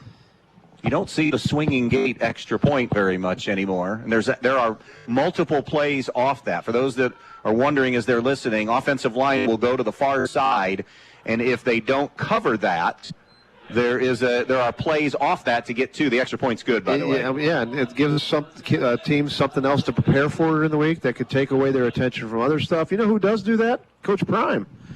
Buffaloes do that. Yeah, they do. You're exactly right. 26-7, Ottawa Hills. 3:21 left in this first half of play. Coming up, we'll have our main stops of Northwest Ohio halftime show. Talk a little playoff scenarios. Ben Murray will give you score updates around the area tonight. We've heard several of them come in. A lot of games. It's championship night, half dozen conference titles in our immediate area, and then if you kind of spread it out a little bit to all of Northwest Ohio on the line tonight. How about maybe the biggest game in terms of talent, and here we go again in Week 10, Marion Local and Coldwater playing for another championship. You read my mind. I was going to say that. You're always a step ahead of me, my friend. Another one, Anthony Wayne and Perrysburg. Yes. A little bit outside of our realm here, of course. But an Eden connection to that game. The kicker for Anthony Wayne is his mom graduated from here in Eden. And so Seth is in that game as a kicker, soccer kid. That's where you can get to those D1 programs. Well, not just D1, because we've seen it at Archbold and Ottawa Hills, Liberty. You know, you borrow from the soccer program to get your place kickers. Yeah, why not? Come out, kick for 15 minutes, and then go play soccer. Why not? Help the football team out. By the way, Defiance was up 7-0 on Ottawa Glandorf. They had just a small chance to get a home game. Their number to get a home game was like in the teens, but I don't think they care. They're in again, and the turnaround for Travis Cooper and the Bulldogs continuing. All those athletes in Ottawa Glandorf, how are they not winning games? And Perrysburg's up in that game, Foz, 10-7 over Anthony Wayne. Catch at the 20. Here's Nestor to the 25-30 and gets to about the 31-yard line. Perozic makes the tackle. For those of you wondering, Perozic is considered by Ottawa Hills, I would say, as their best all-around football player. He is getting looks from Dayton and Butler, has a chance to be a preferred walk-on at the University of Toledo as well. So Perozic, if he chooses to, and it sounds like he will, play at the next level. A little bit bigger body, but boy, they got a couple other ones that are pretty darn good too. And we know Jack Vicent wants to play at the next level. First and at their 32. 3 receivers right, 2 to the left. Imperative, I think Eden comes and gets points here. Trailing 26-7 over the middle. Pass is caught. A sliding grab made by Brigle out at the 47-yard line. He'll have 16 on the play. You can just see the power of Sapp's arm there when he winds up. Just needs to get a little bit of time. 3 timeouts left for Eden and plenty of time on the clock. 3 minutes left. 2 receivers right, 2 receivers left, 1 running back on 1st and 10. Eden at their own 47-yard line. Sapp, helmet high snap. Screen taken away. Now he has to run. Look out. Perozic got him, and they pop the ball loose. Loose football is going to be scooped up by Snyder. This is going to be a scoop and score for Ottawa Hills. Jackson Snyder picks it up at the 28 and goes the distance. And it is now 32-7. It's the 3rd turnover of the night. Well, you just talked about Perozic being a kid that's getting some college looks. And what does he do? He comes in from behind NFL style and strips the ball that time. Ball bounces around a little bit, Angie, and then Snyder picks it up and goes for the touchdown. On the second snap, so we were talking about how it's a big drive for Eden. The Green Bears win, got backside pressure. And by the way, I hate the call at the end. I do too. He dove into the end zone as a kid being a kid, and they called it an unsportsmanlike. And I don't care who wins it. I think it's a terrible call because you're taking emotion and fun out of the game. I know it. I really do. If Eden had done that, I would have said the exact same thing. I could care less who did it. No one's offended by that. No one's offended. I know. You're not showing anybody up. Every official listening is going to say, but Andy, that's by the book. It is. Well, the book stinks. Right? That's right. It's a bad call. I love fun. I love emotion. I love kids playing with passion. Extra point is good. 2:47 left. It's all Ottawa Hills now up 33-7 here on B-Rock Sports. No, I'm glad Precise Metal Form, 810 Commerce Drive in Bryan, wants to say good luck to the Edon Bombers in tonight's athletic contest. Precise Metal Form is a proud supporter of Edon Bomber athletics, both boys and girls sports. Precise Metal Form in Bryan, saluting the athletes on all of their hard work and wishing them the best of luck in this athletic contest. Precise Metal Form, 810 Commerce Drive in Bryan, saying go Bombers in this game. 33-7 our score, Ottawa Hills. 2:47 left still here in the first half of play. We're in week 10. Winner gets the championship tonight of the Toledo Area Athletic Conference. Playoff already set for Ottawa Hills. They know they're in and they're home next week in Division 6, Region 22. By the way, that Marion Local Coldwater game, Marion Local leads it 14-7 in the first half. You know what? Not only is the game huge, what would you put the over-under on the 50-50 tonight at Marion Local Coldwater? I don't know. I mean, there've got to be, what, 5, 6, 7,000 people there tonight? Yeah, easily. Yeah. And if you're buying, athletic boosters there are going to be the big winners of the night. They're both in the postseason. They're both getting home games. After the penalty, the kickoff happens at the 25 and will roll. Is that going to get out of? It does just get out of bounds. The flag has been thrown. Radabaw's returning it. I assumed it had been out of bounds since they threw the flag. But he made the return out to the 30-yard line. Cooper Eidenauer brought him down. Oh, why, I don't know why the official threw the flag then. And now Brandon Carter is emphatic. They've picked the flag up. He said the ball was not out of bounds. So great job by Radabaugh to just scoop it up and return it. Listen, a couple things there. Great play by Radabaugh, first and foremost. Secondly, what a blown call by the official. You don't throw a flag because what happens is everybody kind of stops a little bit, right? Assuming the ball was out of bounds and Brandon Carter's being pushed away by his assistants, rightfully so. They're getting together now to talk about this. Go ahead, didn't mean to interrupt. Well, no, it was just a blown call by the officials that great. That doesn't take away from what Max Radabaugh did, but Ottawa Hills, a lot of them stopped. And you know, a lot of times injuries happen when that happens. Sure. Because you get somebody that comes up and makes a play, and a lot of people, like you said, have stopped, so they're not ready. And now a conversation coming over here to the near side with Bob Olwen. We can't have it do it over like we did on the No. Well, never say never, my friend. If we kick again, then we'll know something's going on. If we kick again after that first call, I'm out. You're not leaving me, are you? I'm out. No, you're out. You can't leave me. It's week 10. We've had a great year together. Had some really good games. You know what? I was thinking back on that. We've probably had more competitive games this year than what we've ever had. I'd say half of our schedule. Right. Antwerp, by the way, leads 24-8 over Edgerton a couple of minutes before halftime. I've heard they're dealing with some injuries tonight, including to quarterback Carson Aldemus. There was some word trickled out that he was in a boot this week, and if that's the case, and again, I want to make sure I say that, if that's true, you're not playing him in Week 10. I mean, if you win the GMC, great, but it's more important that you have Aldemus back for the postseason. And there might have been some other kids that allegedly had been banged up a little bit. And now we still haven't figured out what we're doing. If you're just joining us, we had a flag thrown as if the ball was out of bounds. Max Radabaugh picked it up from that far side and returned it to the 31. Now everybody has gotten together, and it's come up to the 40-yard line, so it has been a change of heart now that it was out of bounds, evidently. And Edon's saying, well, we're going to take 8 or 9 extra yards if that's the case. And it would be at the 40 because the return wasn't to the 40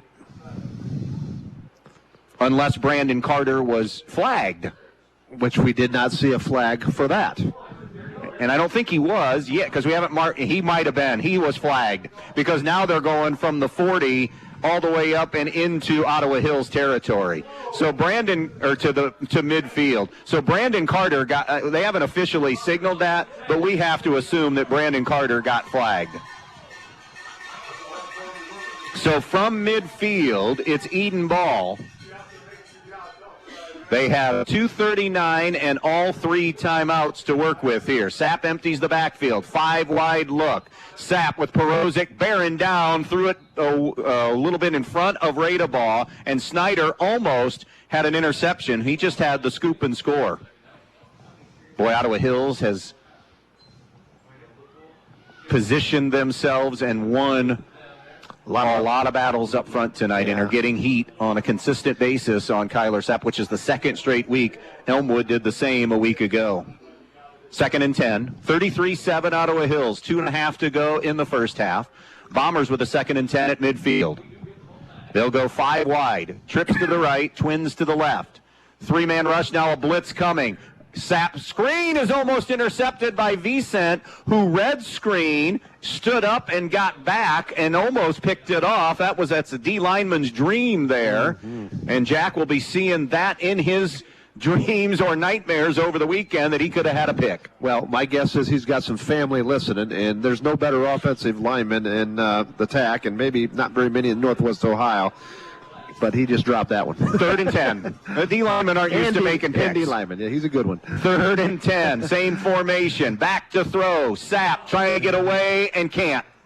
Converged on and brought down back at the 46-yard line. Perozic, who forced the fumble, gets home, and a loss of 4 on the play. And Edon will have a 4th and 14 with 2 and change to play. You wonder if Ottawa Hills will call timeout here to try to score again, but they are not. And Edon, for now, has the offense out there, but we've seen Kyler Sapp quick kick here tonight. But it's a 4th and 14 and down 33-7. They're going to bring the clock, it looks like, all the way down, since Ottawa Hills did not spend a timeout. Are you surprised they didn't use a timeout there? I am a little bit. I am too. I think Coach Carter's still furious about that flag. Play clock down to 5. You might be right. Are you able to, as we're going to get a timeout taken with 1:34 left, when you had an emotional moment when you were coaching against the officials, I'm sure you had a moment where you let it linger and just couldn't let something go. Yeah, and when you're younger, at least for me, you have more of those. I remember one time it's a bad call on we scored an extra point when the place kicker went down and went up. It should have been ruled down. They blew up. We scored on a 2-point conversion. We go into halftime, we come out, and they say, hey, we missed that call before half. We're taking those points away. Swear to God.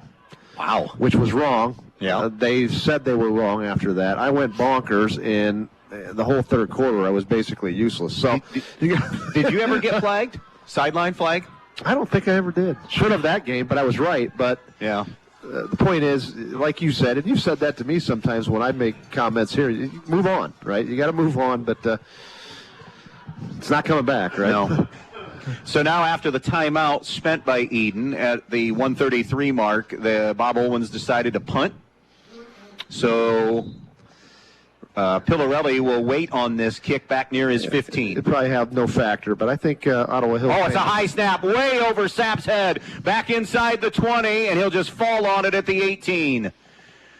And it's gone from bad to worse here late in the half. And now, Foz, with 1:24 to go, who would have guessed it, maybe on a championship night, but Ottawa Hills is a score away from a continuous clock. Second half, if they punch one in. It is, and that's big, and I think that's why it was a mistake before it ends up being okay with the bad snap, but not to take the timeout. But you want to get to that continuous clock. You got a couple kids that are injured right now. Rest them as much as you can for the playoff week, and if you get Edon into that continuous clock, it's going to be really difficult for them to make up for it. Ottawa Hills starts this drive at the Edon 18-yard line. Receiver both ways, wing to the right. Miller wants to throw. Got Pillarelli wide open on the far side. The catch is made. He'll be brought down over there by Zane Oberlin. And let's see where they mark him. He's near the first down,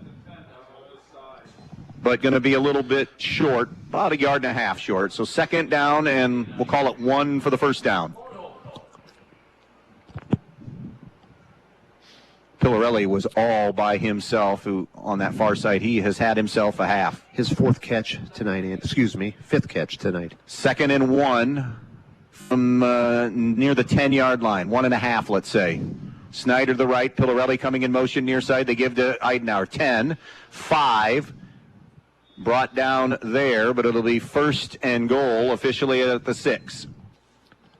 1:06 left, and a timeout on the field. We'll spend it quickly. 33-7, Ottawa Hills back in 30. Peltz Lumber Company in Montpelier and Pioneer has some exciting news. Not only has Peltz been bringing you the finest in building materials for generations, now they have a new website with a huge selection of items for you to browse right at your fingertips and in your own home. Just go to peltzlumber.com and hit the products button, and there it is. Tools, hardware, lumberyard and building materials, windows, doors, kitchen, and bath. Check out the items you need and the prices, and stop by the store in Montpelier or Pioneer, or give them a call at 419-485-3059. Peltz Lumber, building for a new generation. Pillarelli's nice player. Oh, I don't know. Welcome back out here to Edon. We have an injured Bomber down on the field with 66 seconds left in the half, so not a timeout taken by either team. It's an injury timeout. It's a first and goal from the 6-yard line when we get back to play here. You look at the Ottawa Hills possessions, they have punted once in this first half. And that's Cole Olds, I believe, who's had a great first half defensively for Edon, so hopefully he's okay. Looks like he's kind of holding, you don't want to speculate, but looks like the left arm maybe. Holding close to his side, yeah. So first and goal at the 6.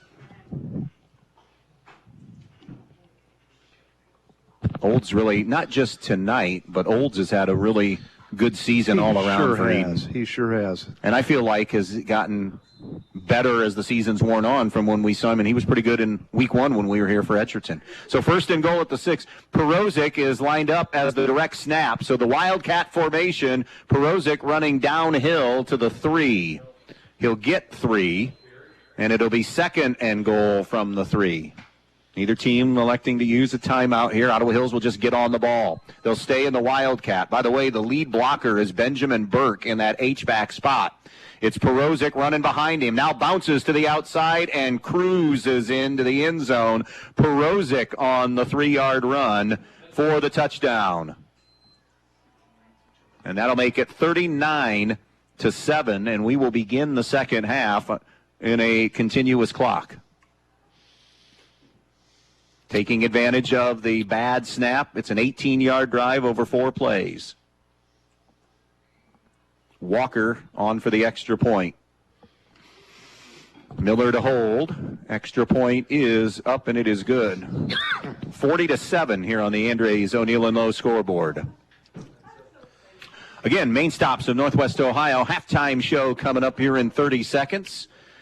Mike and I will take a look at the first half numbers, peek ahead to the second half, and in between all of that, Ben Murray with score updates around the area, and we'll talk playoff situations and scenarios moving into next week. Where did 10 weeks of football go, Bummer?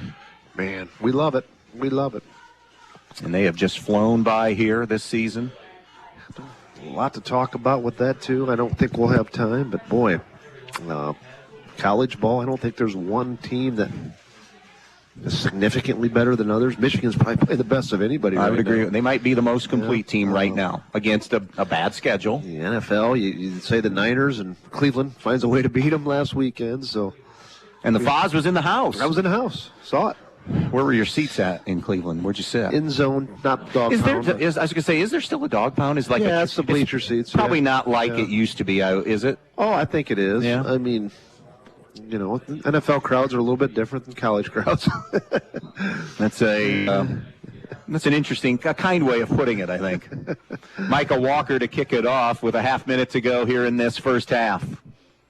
Up into the air, high. The run up and the grab will be made at the 20-25. Rate a ball out to the 35. He'll be scissored down there, and they'll start near the 35-yard line. 24 seconds and 2 timeouts if they try to do something with it here.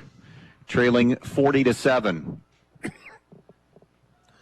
Ottawa Hills has scored 23 unanswered. Edon brought it to a 1-score game at 13-7, but have forced 3 turnovers, the Green Bears have in this first half, and gotten continuous pressure on Sapp all night and pressured those receivers all night. Here's the scary thing.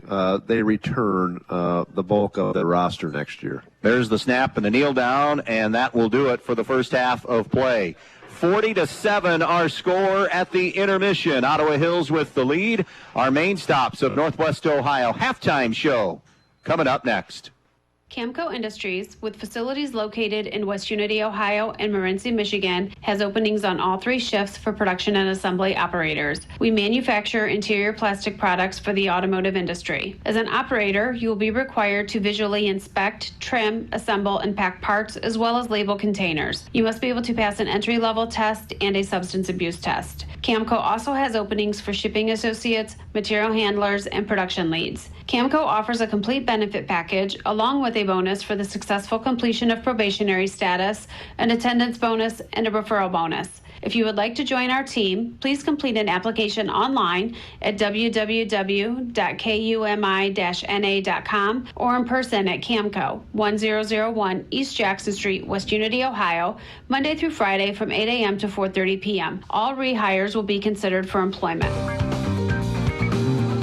If you've been thinking about a remodeling project for your home or business, Field Supply Center in Blakesley should be your first choice. Field Supply Center in Blakesley and not only has all the lumber for that project, they also have all the building supplies you'll need, along with everything you need for the project, including the cabinetry, plus the expertise to help make your home even more beautiful. It's all at Field Supply Center, located in Blakesley. Field Supply Center, wishing good luck to all the players in tonight's game.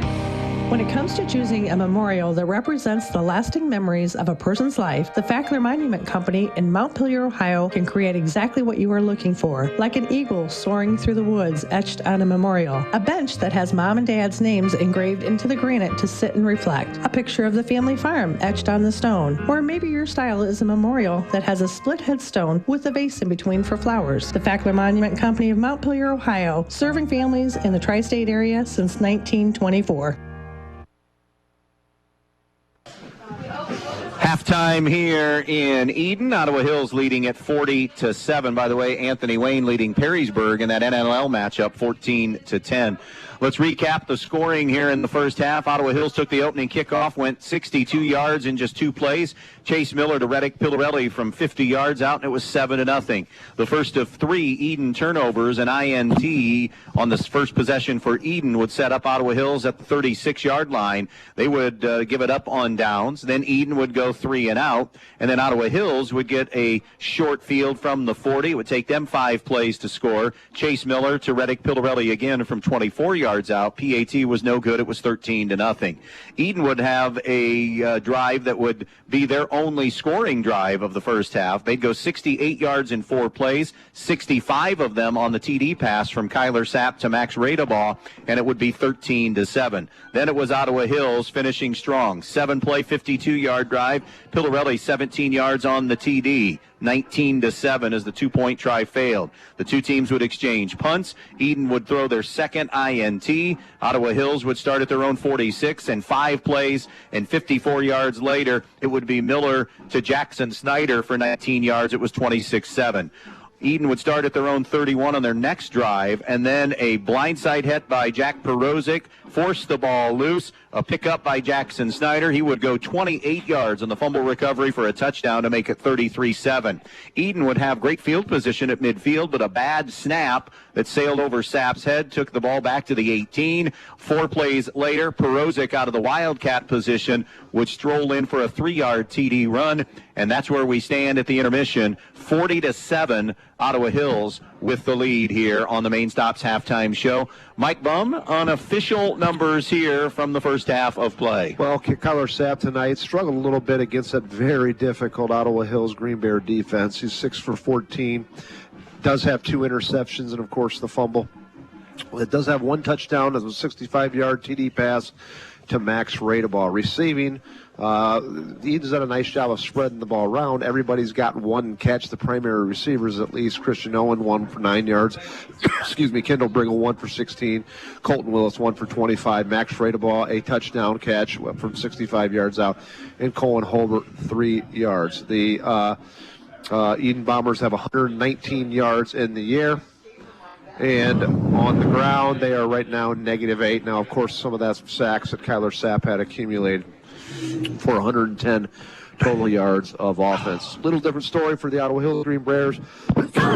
9 for 14. Chase Miller is throwing the football. He's got 3 touchdown passes. One, he has a 49-yard pass to Miller.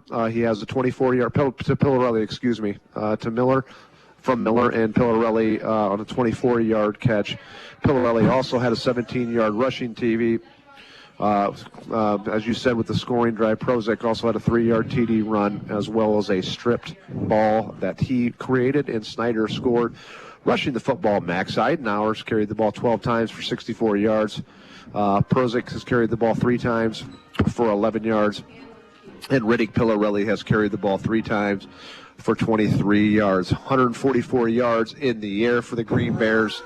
106 yards of rushing for the Green Bears for 250 yards here in the first half. Halftime score? Well, the only score that counts right now at the halftime, 40-7. 40-7. We'll check in with Ben Murray with a score update on our Main Stops halftime report. We'll be right back. Your home is the one place where everything should be perfect, including your air. Stark's Plumbing and Heating Services helps you achieve the perfect air you deserve with reliable, groundbreaking, award-winning Lennox products.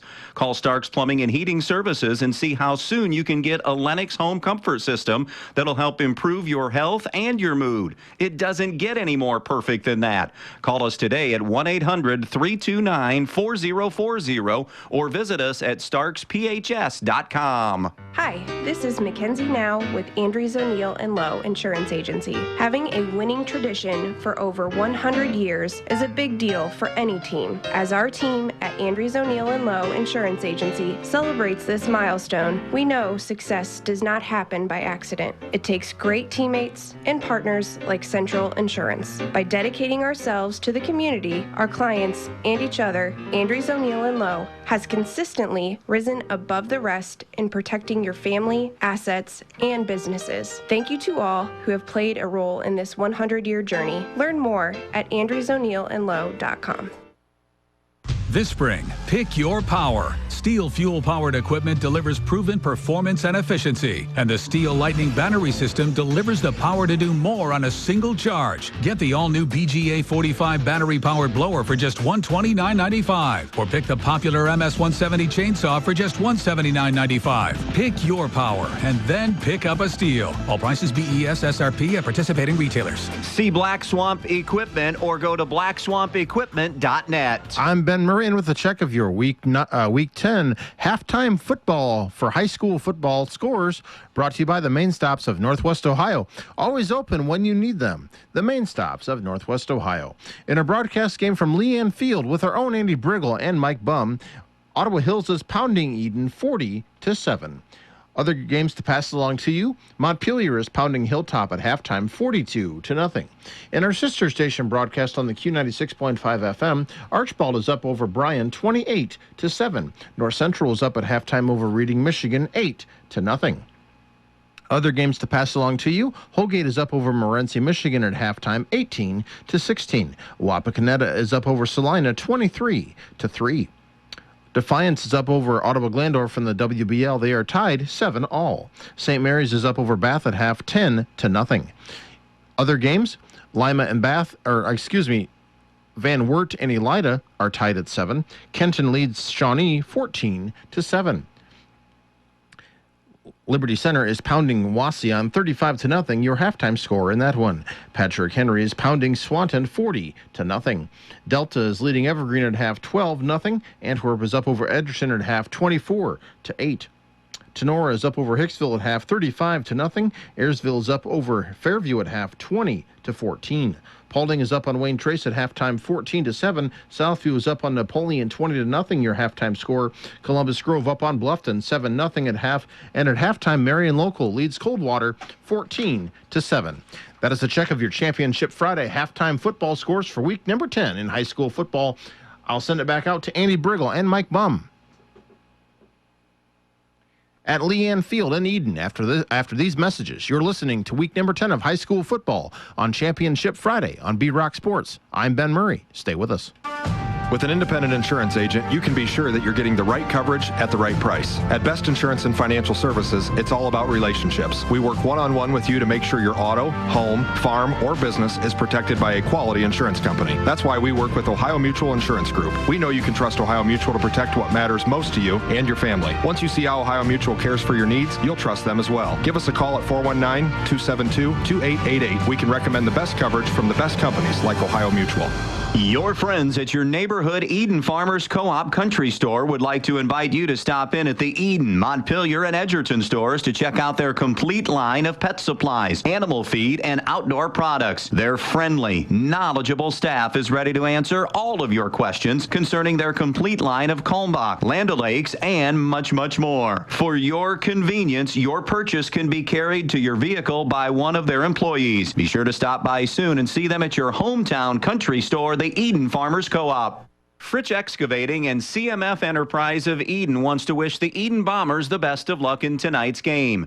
Fritsch Excavating is family-owned and operated for over 30 years, and they handle everything from site prep to parking lots to land clearing. They can also put in a driveway, run a water line to an outdoor building, do a sewer line, or tile work as well. CMF Enterprise is a female-owned and operated business serving Ohio and Indiana, offering dump truck services, including aggregate material sales. CMF also handles a large variety of construction, landscaping, ag, and residential materials as well. Fritsch Excavating of Edon and CMF Enterprise of Edon wishing the Bombers the best of luck in tonight's game. Andy Brigle, Mike Bumb back out here. We've heard all the scores. We'll talk about the second half here in just a moment, but let's dive into some playoff situations here as we begin the night. Let's start right here in this Division 7, Region 26.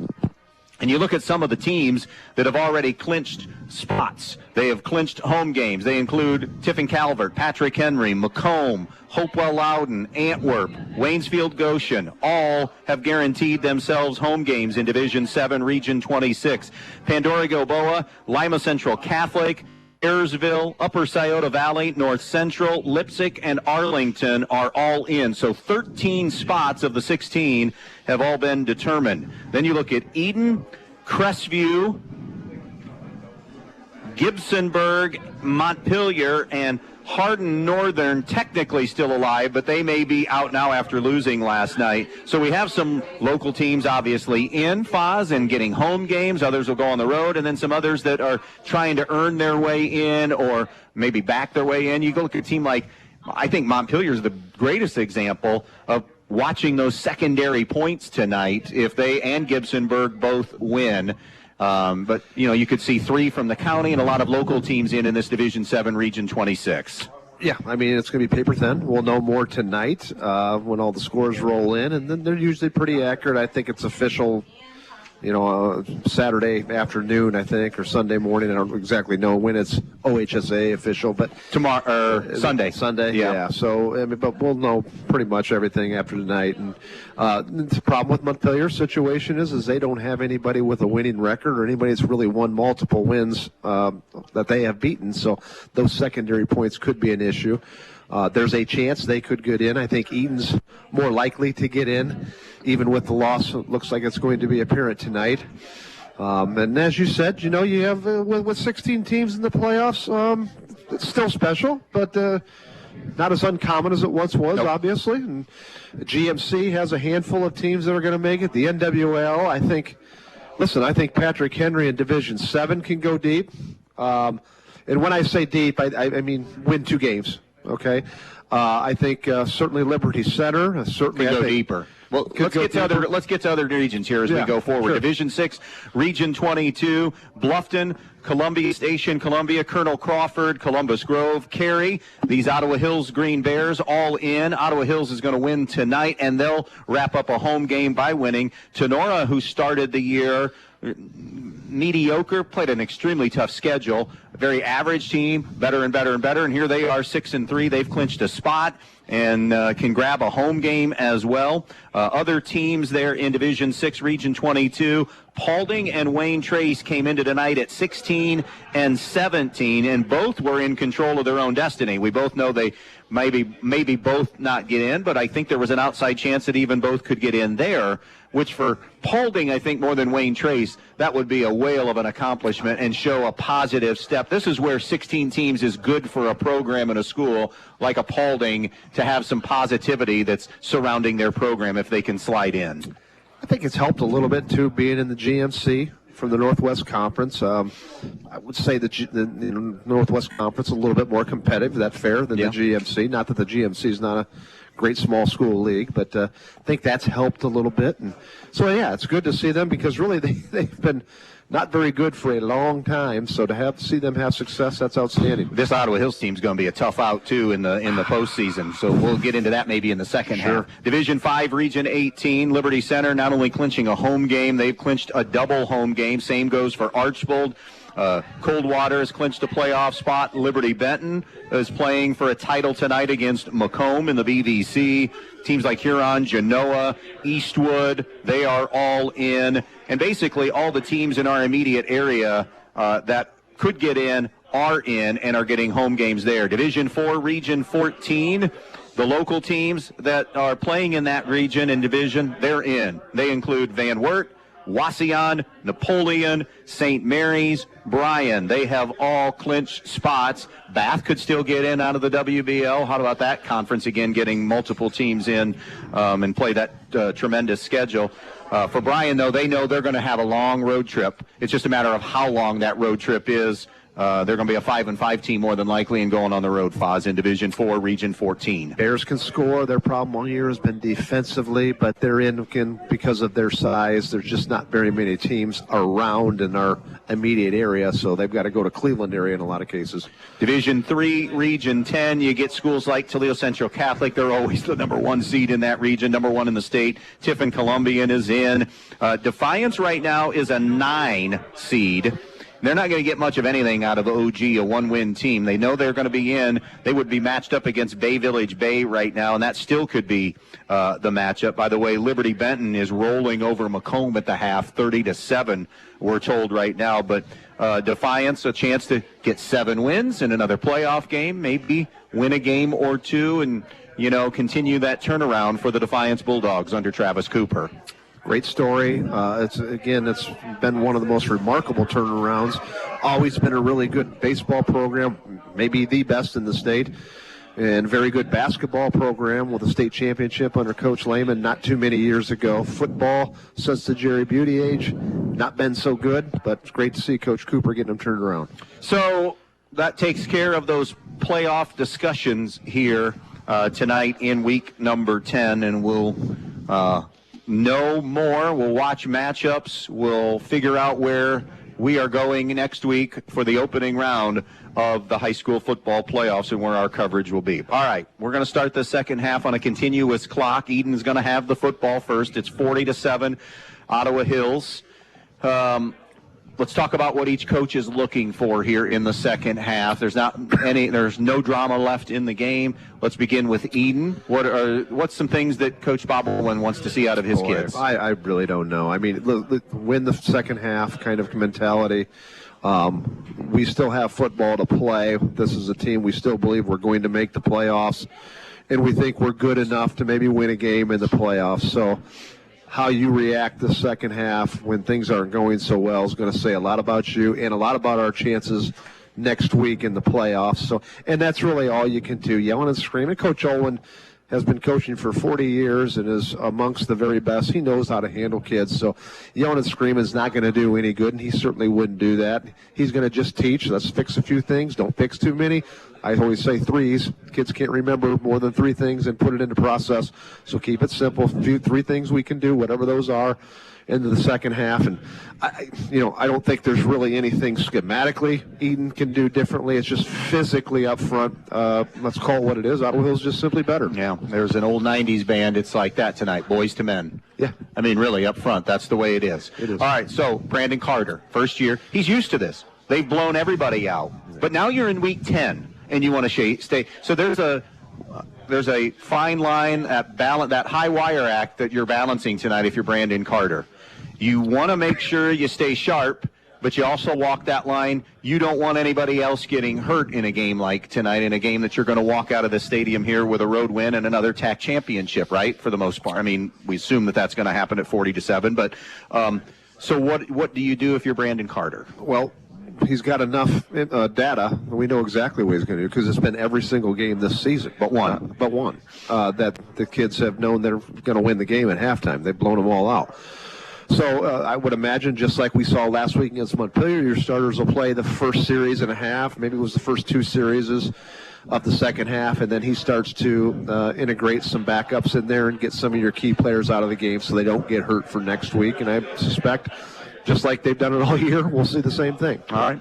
40-7, halftime show brought to you by the main stops of Northwest Ohio. Always open when you need them. The main stops of Northwest Ohio. Second half, straight ahead on B-Rock Sports. When you're in need of a new appliance, go to your local appliance dealer, Direct Link Appliance and Hardware in Bryan, and take it home today. They carry hundreds of new, used, and scratch and dent appliances in stock, and they carry the brands you need: Speed Queen, Whirlpool, Maytag, KitchenAid, Amana, and GE to take home right now with you. Then when you have something wrong in years to come, Direct Link will also service everything. No need to call that 800 number and talk to someone you don't know. Just call Direct Link at 419-636-4541, and they'll be out to fix it for you, whether it's under warranty or not. Direct Link Appliance and Hardware in Bryan, your local appliance dealer. The more your life changes, the more your insurance needs change. See Danielle Van Atta of Danielle Van Atta Agency today. She can conduct a free personal insurance review to help you determine how much and what type of coverage is right for you, with no costly gaps or overlaps. Interested? Phone Danielle Van Atta today at 419-636-0408. When it comes to choosing a memorial that represents the lasting memories of a person's life, the Fackler Monument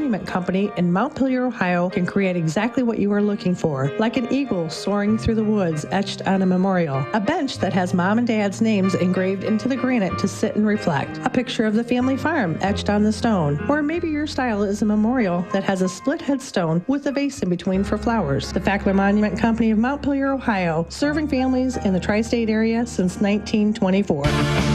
Always supporting student athletes and coaches in the Edon School District, the Edon Athletic Boosters. The Edon Athletic Boosters would like to take this opportunity to salute the student athletes and coaches in tonight's game. Hey, how would you like to be a part of the Edon Athletic Boosters? Come to a meeting and find out what they're all about. Maybe even volunteer at a concession stand. For more information, phone 419-272-3213. The Edon Athletic Boosters, supporting student athletes and coaches in Edon. It will be, when we start the second half, it will be Edon football first to begin things here in the second half, trailing 40-7. Quick recap of how, just as far as overall, Chase Miller has TD passes tonight to Reddick Pillarelli of 50, 24 yards, and a 19-yard TD pass to Jackson Snyder. In between all of that, you have a Pillarelli 17-yard TD run, Snyder with a fumble return for a touchdown of 28 yards, and then Jack Perozic completed the scoring on a 3-yard touchdown run. Edon, big play tonight. Kyler Sapp to Max Radabaugh, 65 yards on a TD pass, and that's where we have landed at 40-7. Yeah, again, Edon's got that big play capability. They are a very explosive team. They will get the ball here in the second half, so there's a chance they could score in this first drive, and we don't have the continuing clock anymore. Wouldn't totally shock me there, but really overall, the game's in hand. Ottawa Hills is going to win this football game. Now, we want you all to listen. We want you all to listen here, but it's just a matter of if Edon can get it a little bit closer and get the continuing clock off. But a really impressive team. Edon's had a great season this year. We'll continue to talk about that, but physically up front, you know, you look at this this Ottawa Hills team, and I said that in our pregame, I think it's the best offensive line. And I don't want to just put only the spotlight on the offensive line because they're good at every position but that I've seen in the TAC in the last 20 years. And that goes through some Ken James teams at Northwood. You know what? Those would be the only ones that I think can compete. This is my opinion on that. But they're good size up front. But, man, they're athletic. They all move well. Do you feel like Ken James had his best overall team when you were still coaching, or did he have his best team after? Because you remember he had that loss to Fairview. That was a great game. That was, you think, his best team? I think that was his best team. Yeah. Okay. Boy, he's been between Bob Olin and Ken James. You've got nearly right around a century, pretty close to a century of coaching just between those two. And you had Chris Hardman in the league forever at Ottawa Hills, and now Brandon has taken over, Brandon Carter, in his first year. So Ottawa Hills has it teed up. Micah Walker, I beg your pardon, ready to kick it away, and off we go here in the second half. A run up and the catch by Radeball near the 10, 15, 20, looking for a crease, 25, 30 to the 34-yard line, maybe the 35, and that's where Edon starts with the football, first down and 10. It's the second time Max Radeball just about broke it for a touchdown there. Good return. 40-7 on the Andres O'Neill and Lowe scoreboard as the Bombers will move right to left here in quarter number 3. It's a drive that will begin at the 35-yard line for Edon.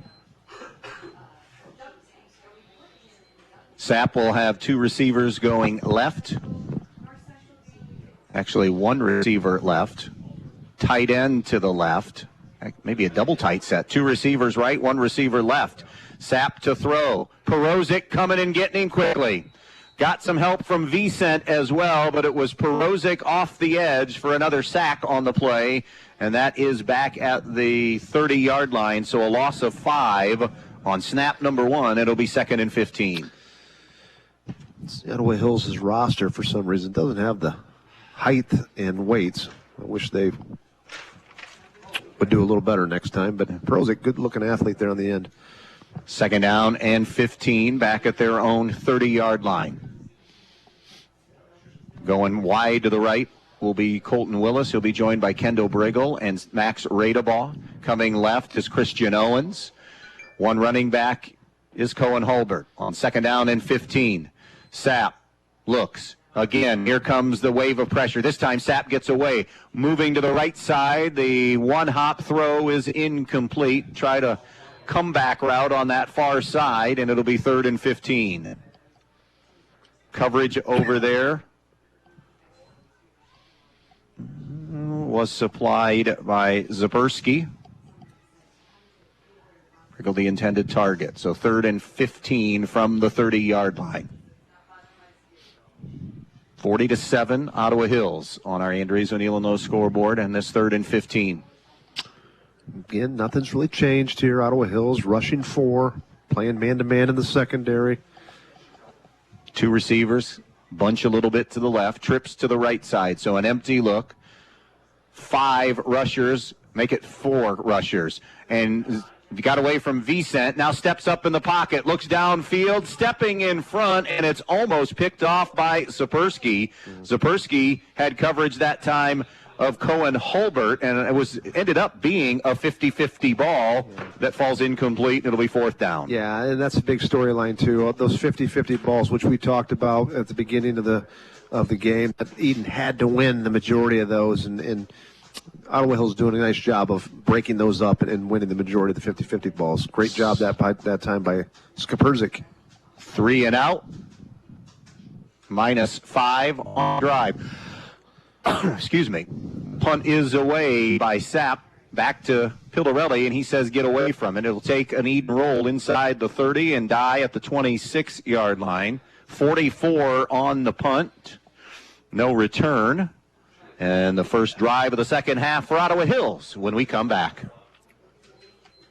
Clean up your yard with an Ego battery-powered blower, or check out Ego chainsaws or weed eaters to get your yard ready for winter. When the snow starts flying, you're going to need an Ego snowblower, and Donaldson's has them in stock too. Speaking of winter, need to get that RV or boat winterized? Donaldson's has RV and marine antifreeze on sale, 2 for $7. And let's not forget about our feathered friends. Buy one, get one free KT's Birder Blend, Songbird, Nutter Fruit Blend, or Wild Bird Food. Get all your things ready for winter at Donaldson's Ace Hardware on North Union Street in Bryan. Ace, the helpful place. Mitchell Eidenauer running off the right side, gets 3 out to the 29-yard line. Good to see Coles back in there, Foz. He tripped him up on the play. Yeah, I've got Coles now for 7 tackles tonight, and he did get shaken up a little bit right there before half, so glad to see him back. That's Mitchell Eidenauer's 13th carry for 67 yards this game. Runs hard. Yeah. Playing tonight, getting a lot of touches, just like last week with Rocco Pildarelli out. He's in a boot. If this was a playoff game, we were told Rocco could have probably gone, but why play him tonight when you have the playoffs next week? And Mitch is a very capable running back. Rocco's brother Reddick comes in motion. They give, though, to Eidenauer. He's across the 30, wrestled down at the 32 or 3-yard line. Tackle that time for Edon made by Devin Hoffman. And it'll be 3rd, and we'll call it 3 at their own 33. Line to gain is the 36. We've already eaten up 4.5 minutes of time here in this running clock second half. Green Bears lead it 40-7. Here on the Andres O'Neill & Lowe scoreboard. 3rd down and 3. Miller will have Eidenauer in the backfield operating out of a pistol look. 2 receivers and a wing to the left, tight end to the right. Now they'll flip Perozic over to the right side. Play action. Little quick pop far side. It is caught by Pildarelli. He won the hand fighting. Edon had decent coverage. Pildarelli, though, won the hand fight, ripped it away, and is going to be, I think, short. He is going to be short of the first down. I think that was the freshman Worley out there in some coverage, and that was a great job. Just right there was a 50-50 ball, and Pirelli ended up making the play, but that was good defense. And no gain, essentially, on the play, and it's a 3-and-out offensively for Ottawa Hills. So Edon, good job defensively, although it's a fake punt. And the fake punt is going to get a first down, I think, out to the 37-yard line. A snap to the up man again, and it's Perozic, and it's the first down. Yeah. So the drive continues. 2 fake punts tonight from the Green Bears, successful on both. Both successful, both, just kind of backs finding a way to get a few yards. Doesn't look like it was exceptionally blocked well. 1st and 10 for Ottawa Hills at their own 37-yard line. Halfway through the quarter. 40-7. Miller, low snap, picks it up off the turf. Go route, and has got a man wide open, and he overshot Pildarelli. They just missed 6. Yeah, you don't see that very often with Ottawa Hills. They don't throw the ball downfield much. It's more a play action across the middle or short little screen passes. So that, I think, may have been really the first deep ball that Miller's thrown today. Just a little bit too far because Pildarelli was wide open. 2nd down and 10, Green Bears at their own 37, hash mark far side. Ottawa Hills moving left to right, as we said here in this third quarter.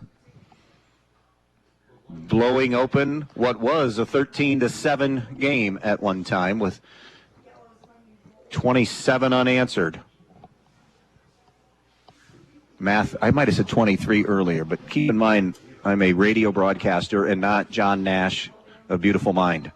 Play action, slant route, Snyder, slant and go. He's at the 40, only Radebaugh to beat. 20, 10, 5, and did he get in? Radebaugh made the tackle, and he's going to bring him down short of the end zone. Now, hold on here. If he didn't break the plane, I think the ball went in the back of the end zone. Unless he was down. That's a touchback, and it's Edon ball, if that's the case. Yeah, but the official marked him down. That's 62 on the pass play on the slant route. And it's 1st and goal at the 1. You're right. That's a great call. It's obvious then that the umpire called him down by contact before that reach, said the knee was down.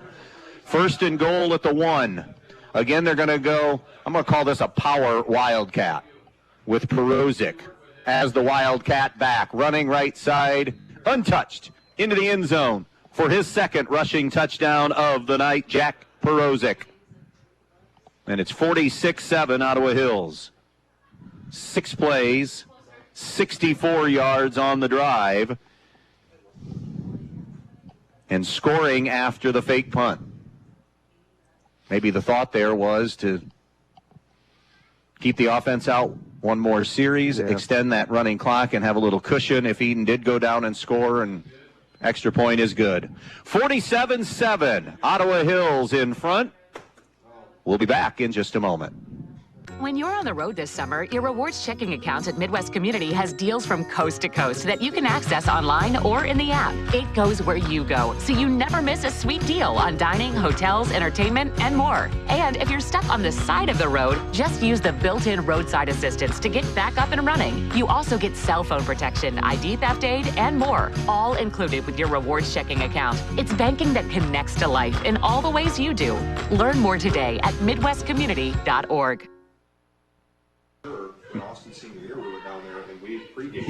Yes. Welcome back. 47-7 our score. Yeah, we know, Ben. We're back. 47-7 our score here. Ottawa Hills with the lead. Perozic gets his second TD run of the night. That one from a yard out, and it's a 6-play, 64-yard drive as they grab that 47-7 lead. Taking advantage after the defense did its job and forced a 3-and-out for Edon.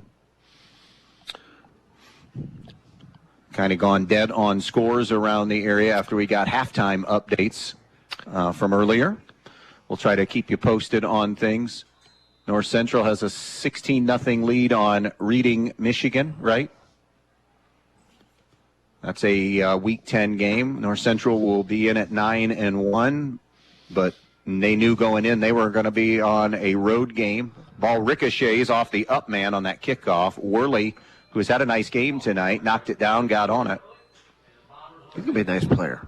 Only a freshman? Yeah, just a freshman. You know, you look at who's coming back. You look at that roster, lots of juniors, sophomores, freshmen back for Edon next year.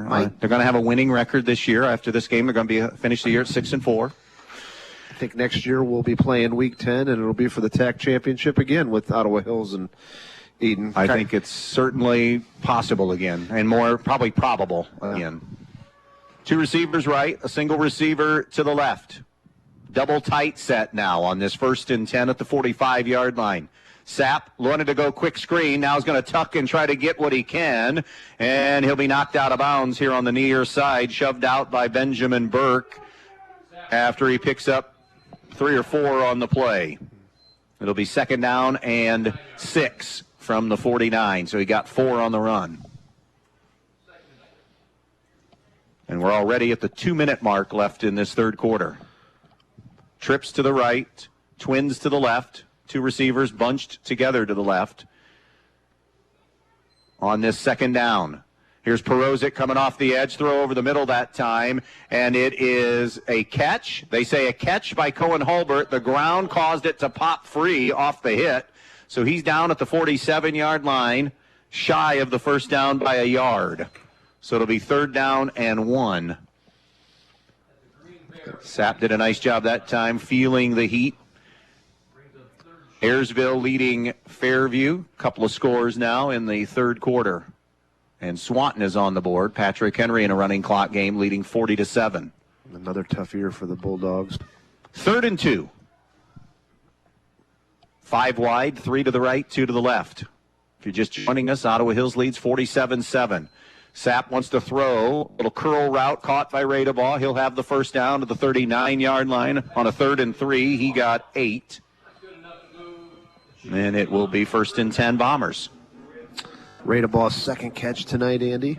Of course, he had the big 65-yard touchdown catch for Edon. 73 yards total receiving yards. Montpelier continuing with the shutout tonight, 49-0. They're going to have a perfect record at home on the season. They're trying to squeeze in for the first time in 30 years. 93, the last team to get in. Sapp throws left side, juggled and dropped by Radebaugh here near the sideline. Feeling a little heat from Burke again. And Sapp was feeling heat from Perozic off the edge. Nothing's been easy, that's for sure tonight. Even when Edon has caught the ball, contact just came real soon afterwards, and good, strong tackling team here for Ottawa Hills. 2nd and 10, and that possibly is the last snap. We're at 15 seconds, although Edon now does get to the line of scrimmage. 3 receivers and a wing to the right, 1 receiver to the left on 2nd and 10 at the 40. Play clock, still a lot of time on that. Edon not going to snap it. 3 in the books here in Edon. 47-7 Ottawa Hills on their way to back-to-back TAC championships. We're back for the 4th quarter in just a moment. Your home is the one place where everything should be perfect, including your air. Stark's Plumbing and Heating Services helps you achieve the perfect air you deserve with reliable, groundbreaking, award-winning Lennox products. Call Stark's Plumbing and Heating Services and see how soon you can get a Lennox home comfort system that'll help improve your health and your mood. It doesn't get any more perfect than that. Call us today at 1-800-329-4040 or visit us at starksphs.com. Precise Metal Form, 810 Commerce Drive in Bryan, wants to say good luck to the Edon Bombers in tonight's athletic contest. Precise Metal Form is a proud supporter of Edon Bomber athletics, both boys and girls sports. Precise Metal Form in Bryan, saluting the athletes on all of their hard work and wishing them the best of luck in this athletic contest. Precise Metal Form, 810 Commerce Drive in Bryan, saying go Bombers in this game. 47-7 our score. Ottawa Hills out in front. Edon will have a 2nd down and 10 from the Green Bears 40 as we begin this 4th and final quarter of play. Teams like Edon and Montpelier are waiting their fate in Division 7. Paulding and Wayne Trace awaiting their fate. Virtually everybody else in our immediate area knows that they're in. Archbold leads 28-14 over Bryan in the 3rd quarter. Sapp throws the out near side too far for Radabaugh, who was covered by Perozic, and it'll be 3rd and 10. After 3, it's Marion Local 28, Coldwater 7. Remember, Marion Local rolled a year ago over Coldwater as well. Just different down there in the MAC, isn't it? Got that lengthy winning streak, which is even more impressive with the schedule that they play. And have won 30, 40 or so in a row in the regular season. Trips bunched to the right, receiver left, 1 running back on 3rd down and 10 here early in the 4th quarter. 47-7 our score. Play action. Sapp to throw. And it's picked off. Pillarelli, 40, 50, good night. He's going the distance. 20-10. It's the 2nd defensive touchdown of the evening for Ottawa Hills as that goes 70 for the score. And Reddick Pillarelli, why not add to the defensive or to the touchdowns to the night as he adds a defensive score? Well, he's just been incredible, Andy. There's no easy way to say how good he's been tonight, offensively, defensively, just all over the field. His brother's not playing tonight. Well, Mom and Dad, they got plenty to cheer for with Reddick. No question. 53-7 with the extra point coming. Micah Walker is on. You wonder now, here 10 minutes to go in the game, if that's it for the starters here in this one, at least on the Ottawa Hills side. We'll see. 54-7 our score. Timeout on the field. Ottawa Hills with the lead. We'll be right back. Peltz Lumber Company in Montpelier and Pioneer has some exciting news. Not only has Peltz been bringing you the finest in building materials for generations, now they have a new website with a huge selection of items for you to browse right at your fingertips and in your own home. Just go to peltzlumber.com and hit the products button, and there it is. Tools, hardware, lumberyard and building materials, windows, doors, kitchen and bath. Check out the items you need and the prices, and stop by the store in Montpelier or Pioneer, or give them a call at 419-485-3059. Peltz Lumber, building for a new generation. 54-7 our score. 9:46 left in this one. Ottawa Hills, since it was 13-7, has been in control of this thing. Going to exit here 9-1, 4-0 in the TAC, and Edon's going to finish 6-4 and 3-1 in the Toledo Area Athletic Conference. Andy, a lot of great individual efforts tonight, but Pillarelli's got 4 touchdowns. Two receiving, one running the ball, and then he took that one back 60 yards for a touchdown on an interception. I mean, that's a pretty impressive night. And that was a miscommunication there, wide receiver to quarterback that time. Yeah. Not sure who was supposed to do what, but it resulted in a third INT, a fourth overall turnover on the night, and two of them have gone the distance. A fumble recovery for a touchdown and an INT for a touchdown. Ottawa Hills is fantastic as a football team. That you cannot be -4 in the turnover categories and expect to not win but compete. No, but I think it's fair to say those were all forced. Yeah, ricochet. It's a loose ball as it bounced off the upper body of one of the upmen for Edon. I think they were able to get back on it at the 40. You know, that ball got away from Sapp a little bit, but or miscommunication on the route. Miscommunication, whatever. But those have all been forced turnovers. The strip fumble, the interceptions that were in tight coverage. So those aren't just giveaways that Edon's doing, though. Those are takeaways by Ottawa Hills. You understand the difference, a giveaway and a takeaway. Yep. And now we're seeing some changes for Edon, and you have to do this now. You have a week 11 to play, and you don't want anybody to get hurt in a 54-7 game at all. Ottawa Hills has mixed some starters out there and some twos. Corbin Chrisman is in at quarterback, a 5'10 freshman. He'll give on the interior to Trent Buck. Buck runs left and is going to be slammed to the turf by Jace Neuendorf after a pickup on the play of a yard or two. I think Coach Olin is maybe a little disappointed right now that Ottawa Hills hasn't subbed in their backups too, and I'm sure that's coming. And here they come. Yeah. Here goes Reddick Pillarelli. I think, and multiple more. I think he might be subbing them out. It's week 10, maybe doing it individually in front of the home crowd. And then recognizing, I think Brandon Carter looked out there on that first snap and saw, wait a minute, I don't see 10, I don't see 8, I don't see 6. And so here comes the substitution for Perozic is leaving. So now there's wholesale substitutions all around. The twos are in for both teams.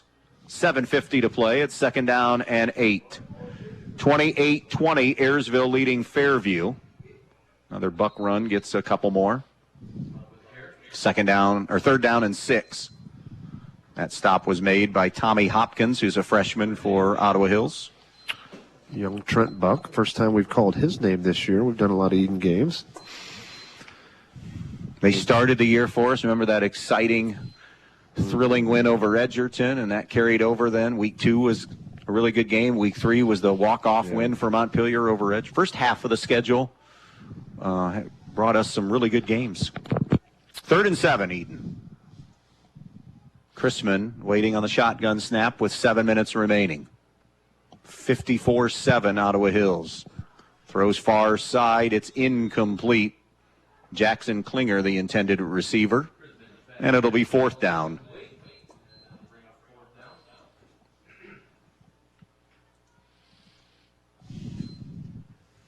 When we're done here, the scoreboard show brought to you by Midwest Community Federal Credit Union until 10 o'clock tonight.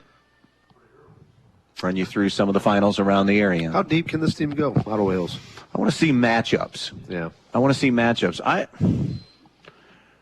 I think they can win, just off the top of my head, I'm going to say they win 2. Okay. I think that's fair.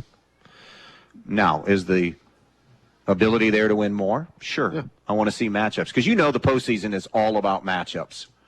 Who do you match up well or not well against? You could be a 9-1 team, 10-0 team, whatever, as the punt is off. But if you've got a poor matchup in the postseason, I think the one thing that I'm nitpicking here, because I think this Ottawa Hills team, parents that are listening out there, is fantastic. But if I'm just nitpicking, it's fair to be critical. Not many constructive criticism. Many deep passing chunk plays, and I think it doesn't affect you now because Ottawa Hills is just much better than everybody they played this year, except for Whiteford.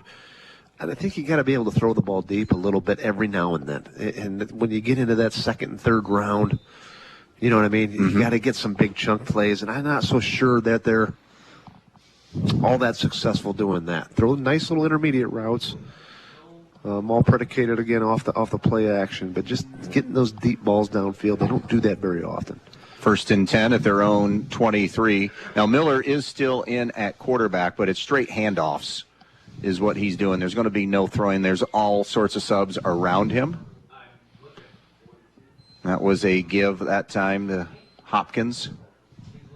I believe ran 42 or 32, got that carry.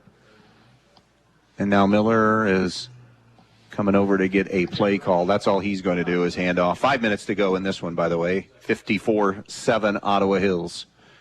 It's week 10 of high school football here on WBNO FM in Bryan.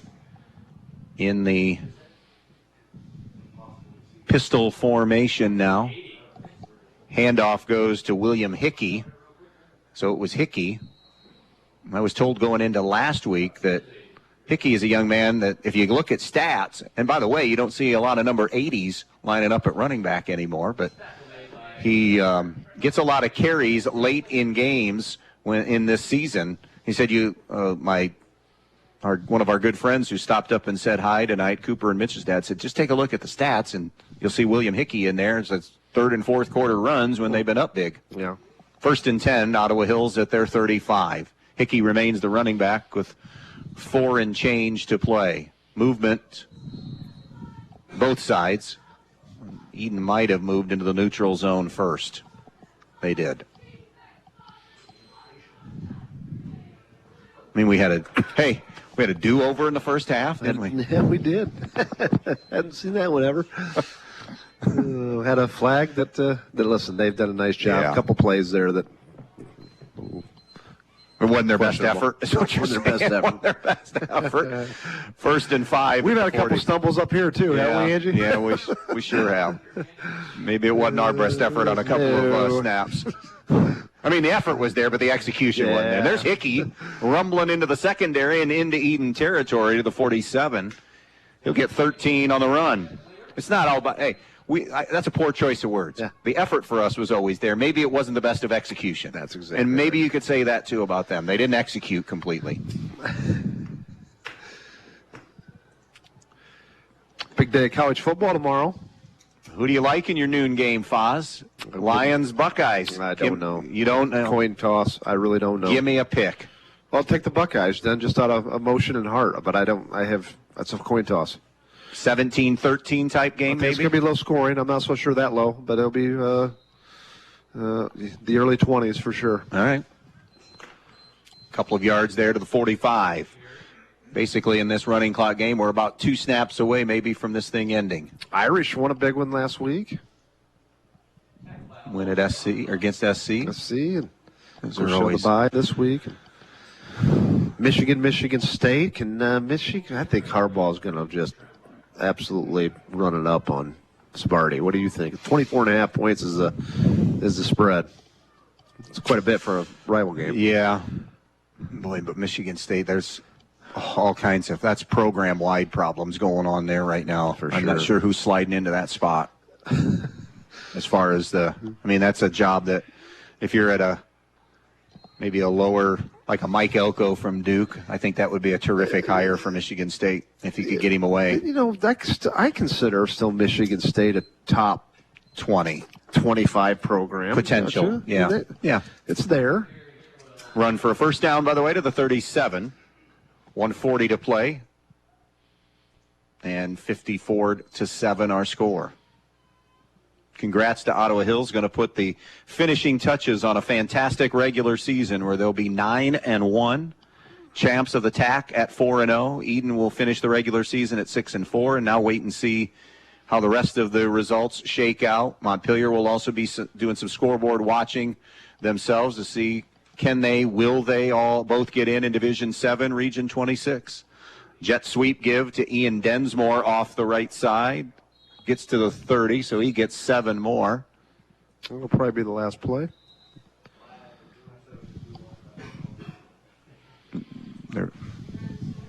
Montpelier has won 56-0, so that's a regular season. Playoffs or no playoffs, a Montpelier team at 7-3. It's the best season since 2016 for Montpelier. Andy Robinson done a terrific job. Sure has. And wants to stay and build, and numbers are coming. bodies are coming down the road. There's a lot of kids with interest in the youth program there. I know that. Maybe one more snap, and no, they don't have to. They can bring this thing all the way down, Ottawa Hills can. Impressive performance tonight to cap off a fantastic, memorable season in the Ottawa Hills suburbs tonight as they go back-to-back with Toledo Area Athletic Conference championships. Our final tonight, 54-7 Ottawa Hills. We'll take our final break and come back and have some final totals on this thing when we return.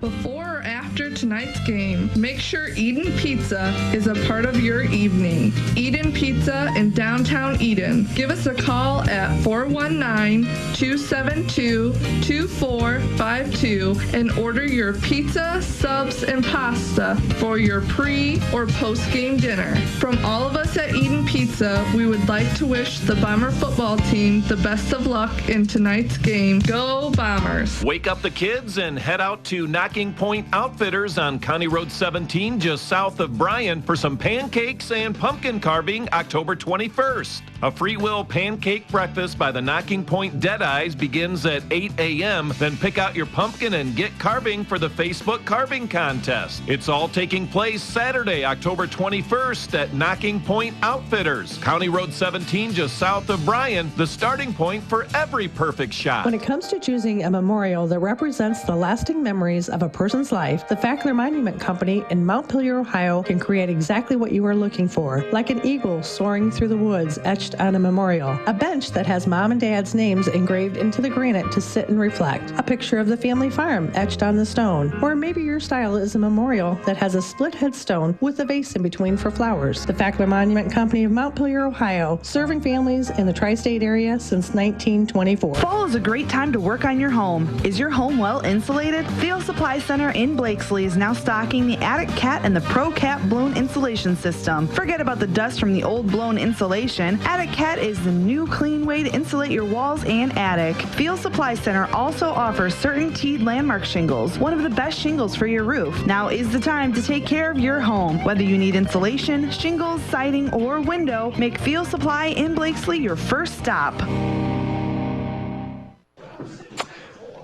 Time to put this thing to bed tonight. A 54-7 Ottawa Hills win and a second straight Toledo Area Athletic Conference championship. Mike Bumb, the final totals. For the Edon Bombers tonight, to gallant effort against a very, very good Ottawa Hills team, falling short. Kyler Sapp was 7 for 21, throwing the football. He did have 2 interceptions, one to Pirelli and one to Snyder for a total of 132 yards in the air, receiving the ball for the Bombers. A lot of one or singular catches for them. Christian Owen had 1 for 9 yards. Kendall Brigle had 1 for 16 yards. Colton Willis 1 for 25 yards. And Max Radebaugh had 2 catches, one of those being a touchdown for 65 yards. He had 2 catches for 73 yards. And Colin Holbert also had 2 catches for 8 yards. Running the football, boy, that's difficult. Tough sledding to run the ball against Ottawa Hills. They're so stout up front. Rushing the football, the Bombers had -3 yards. Total of 128 yards of total offense for the Bombers. And a quick correction, 3 INTs thrown in there. 3 INTs, excuse me. That just shows you how, because this Edon offense is really good, and it's been good all year. So 128 total yards of offense. The best quarterback is Kyler Sapp in the league, and to have three interceptions with that just shows you really how good Ottawa Hills is. For Ottawa Hills, obviously a different story. Chase Miller, very efficient again, does not throw an interception once again. He's had, what was it now, 23 touchdowns coming to in. 1. So he had 23. He was 11 for 17 tonight, Andy, for 207 yards. With that, he also had 2 touchdown passes, both to Pirelli tonight, who was just unbelievable, scoring 4 touchdowns for the Green Bears, 2 receiving touchdowns, 1 rushing touchdown, and then 1 interception return for 60 yards for a touchdown. So Reddick Pirelli was just exceptional tonight. Rushing the football, Mitchell Eideneyer had another great day, filling in for Rocco Pirelli. He had 70 yards on the ground on 14 carries. John Perozik had 4 carries tonight. 2 of those were touchdowns in short yardage situations when they put him in the Wildcat. Riddick Pirelli had 3 rushes tonight in that slot position for 23 yards running. Receiving, Riddick Pirelli caught the ball. Boy, was saying his name a lot tonight. He caught the ball 6 times for 113 yards. And Jackson Snyder had another great game tonight with 3 catches for 83 yards. Total yards receiving for the Ottawa Green Bears was 205. As we said, 207 yards. 146 yards rushing the football, for a total of 353 yards of total yards for Ottawa Hills. Impressive championship victory. Absolutely. Our Best One Tire and Service best play of the game tonight. We're going to make it the scoop and score. Perozic forces the fumble. Jackson Snyder picks it up and takes it the distance, 28 yards for the fumble recovery. Want to thank everybody here at Edon. Always great coming over here. Take great care of us here at Edon. The coaches for setting us up, teeing us up for pregame tonight. So thanks to them. Ben Murray back at the studio. And stay tuned. We'll let you know this week where we'll be in week 1 of the high school football. We have to wait and see who's in, where they're in, and how that all lines up for us. Our final tonight, Ottawa Hills 54 and Edon 7. Congrats to the TAC champs for a second straight year as the Green Bears finish 9-1, 4-0 in the conference. Edon closes the regular season at 6-4, 3-1 in the TAC. We turn things over now to the Midwest Community Federal Credit Union Scoreboard Show. Good night, everybody, from Edon.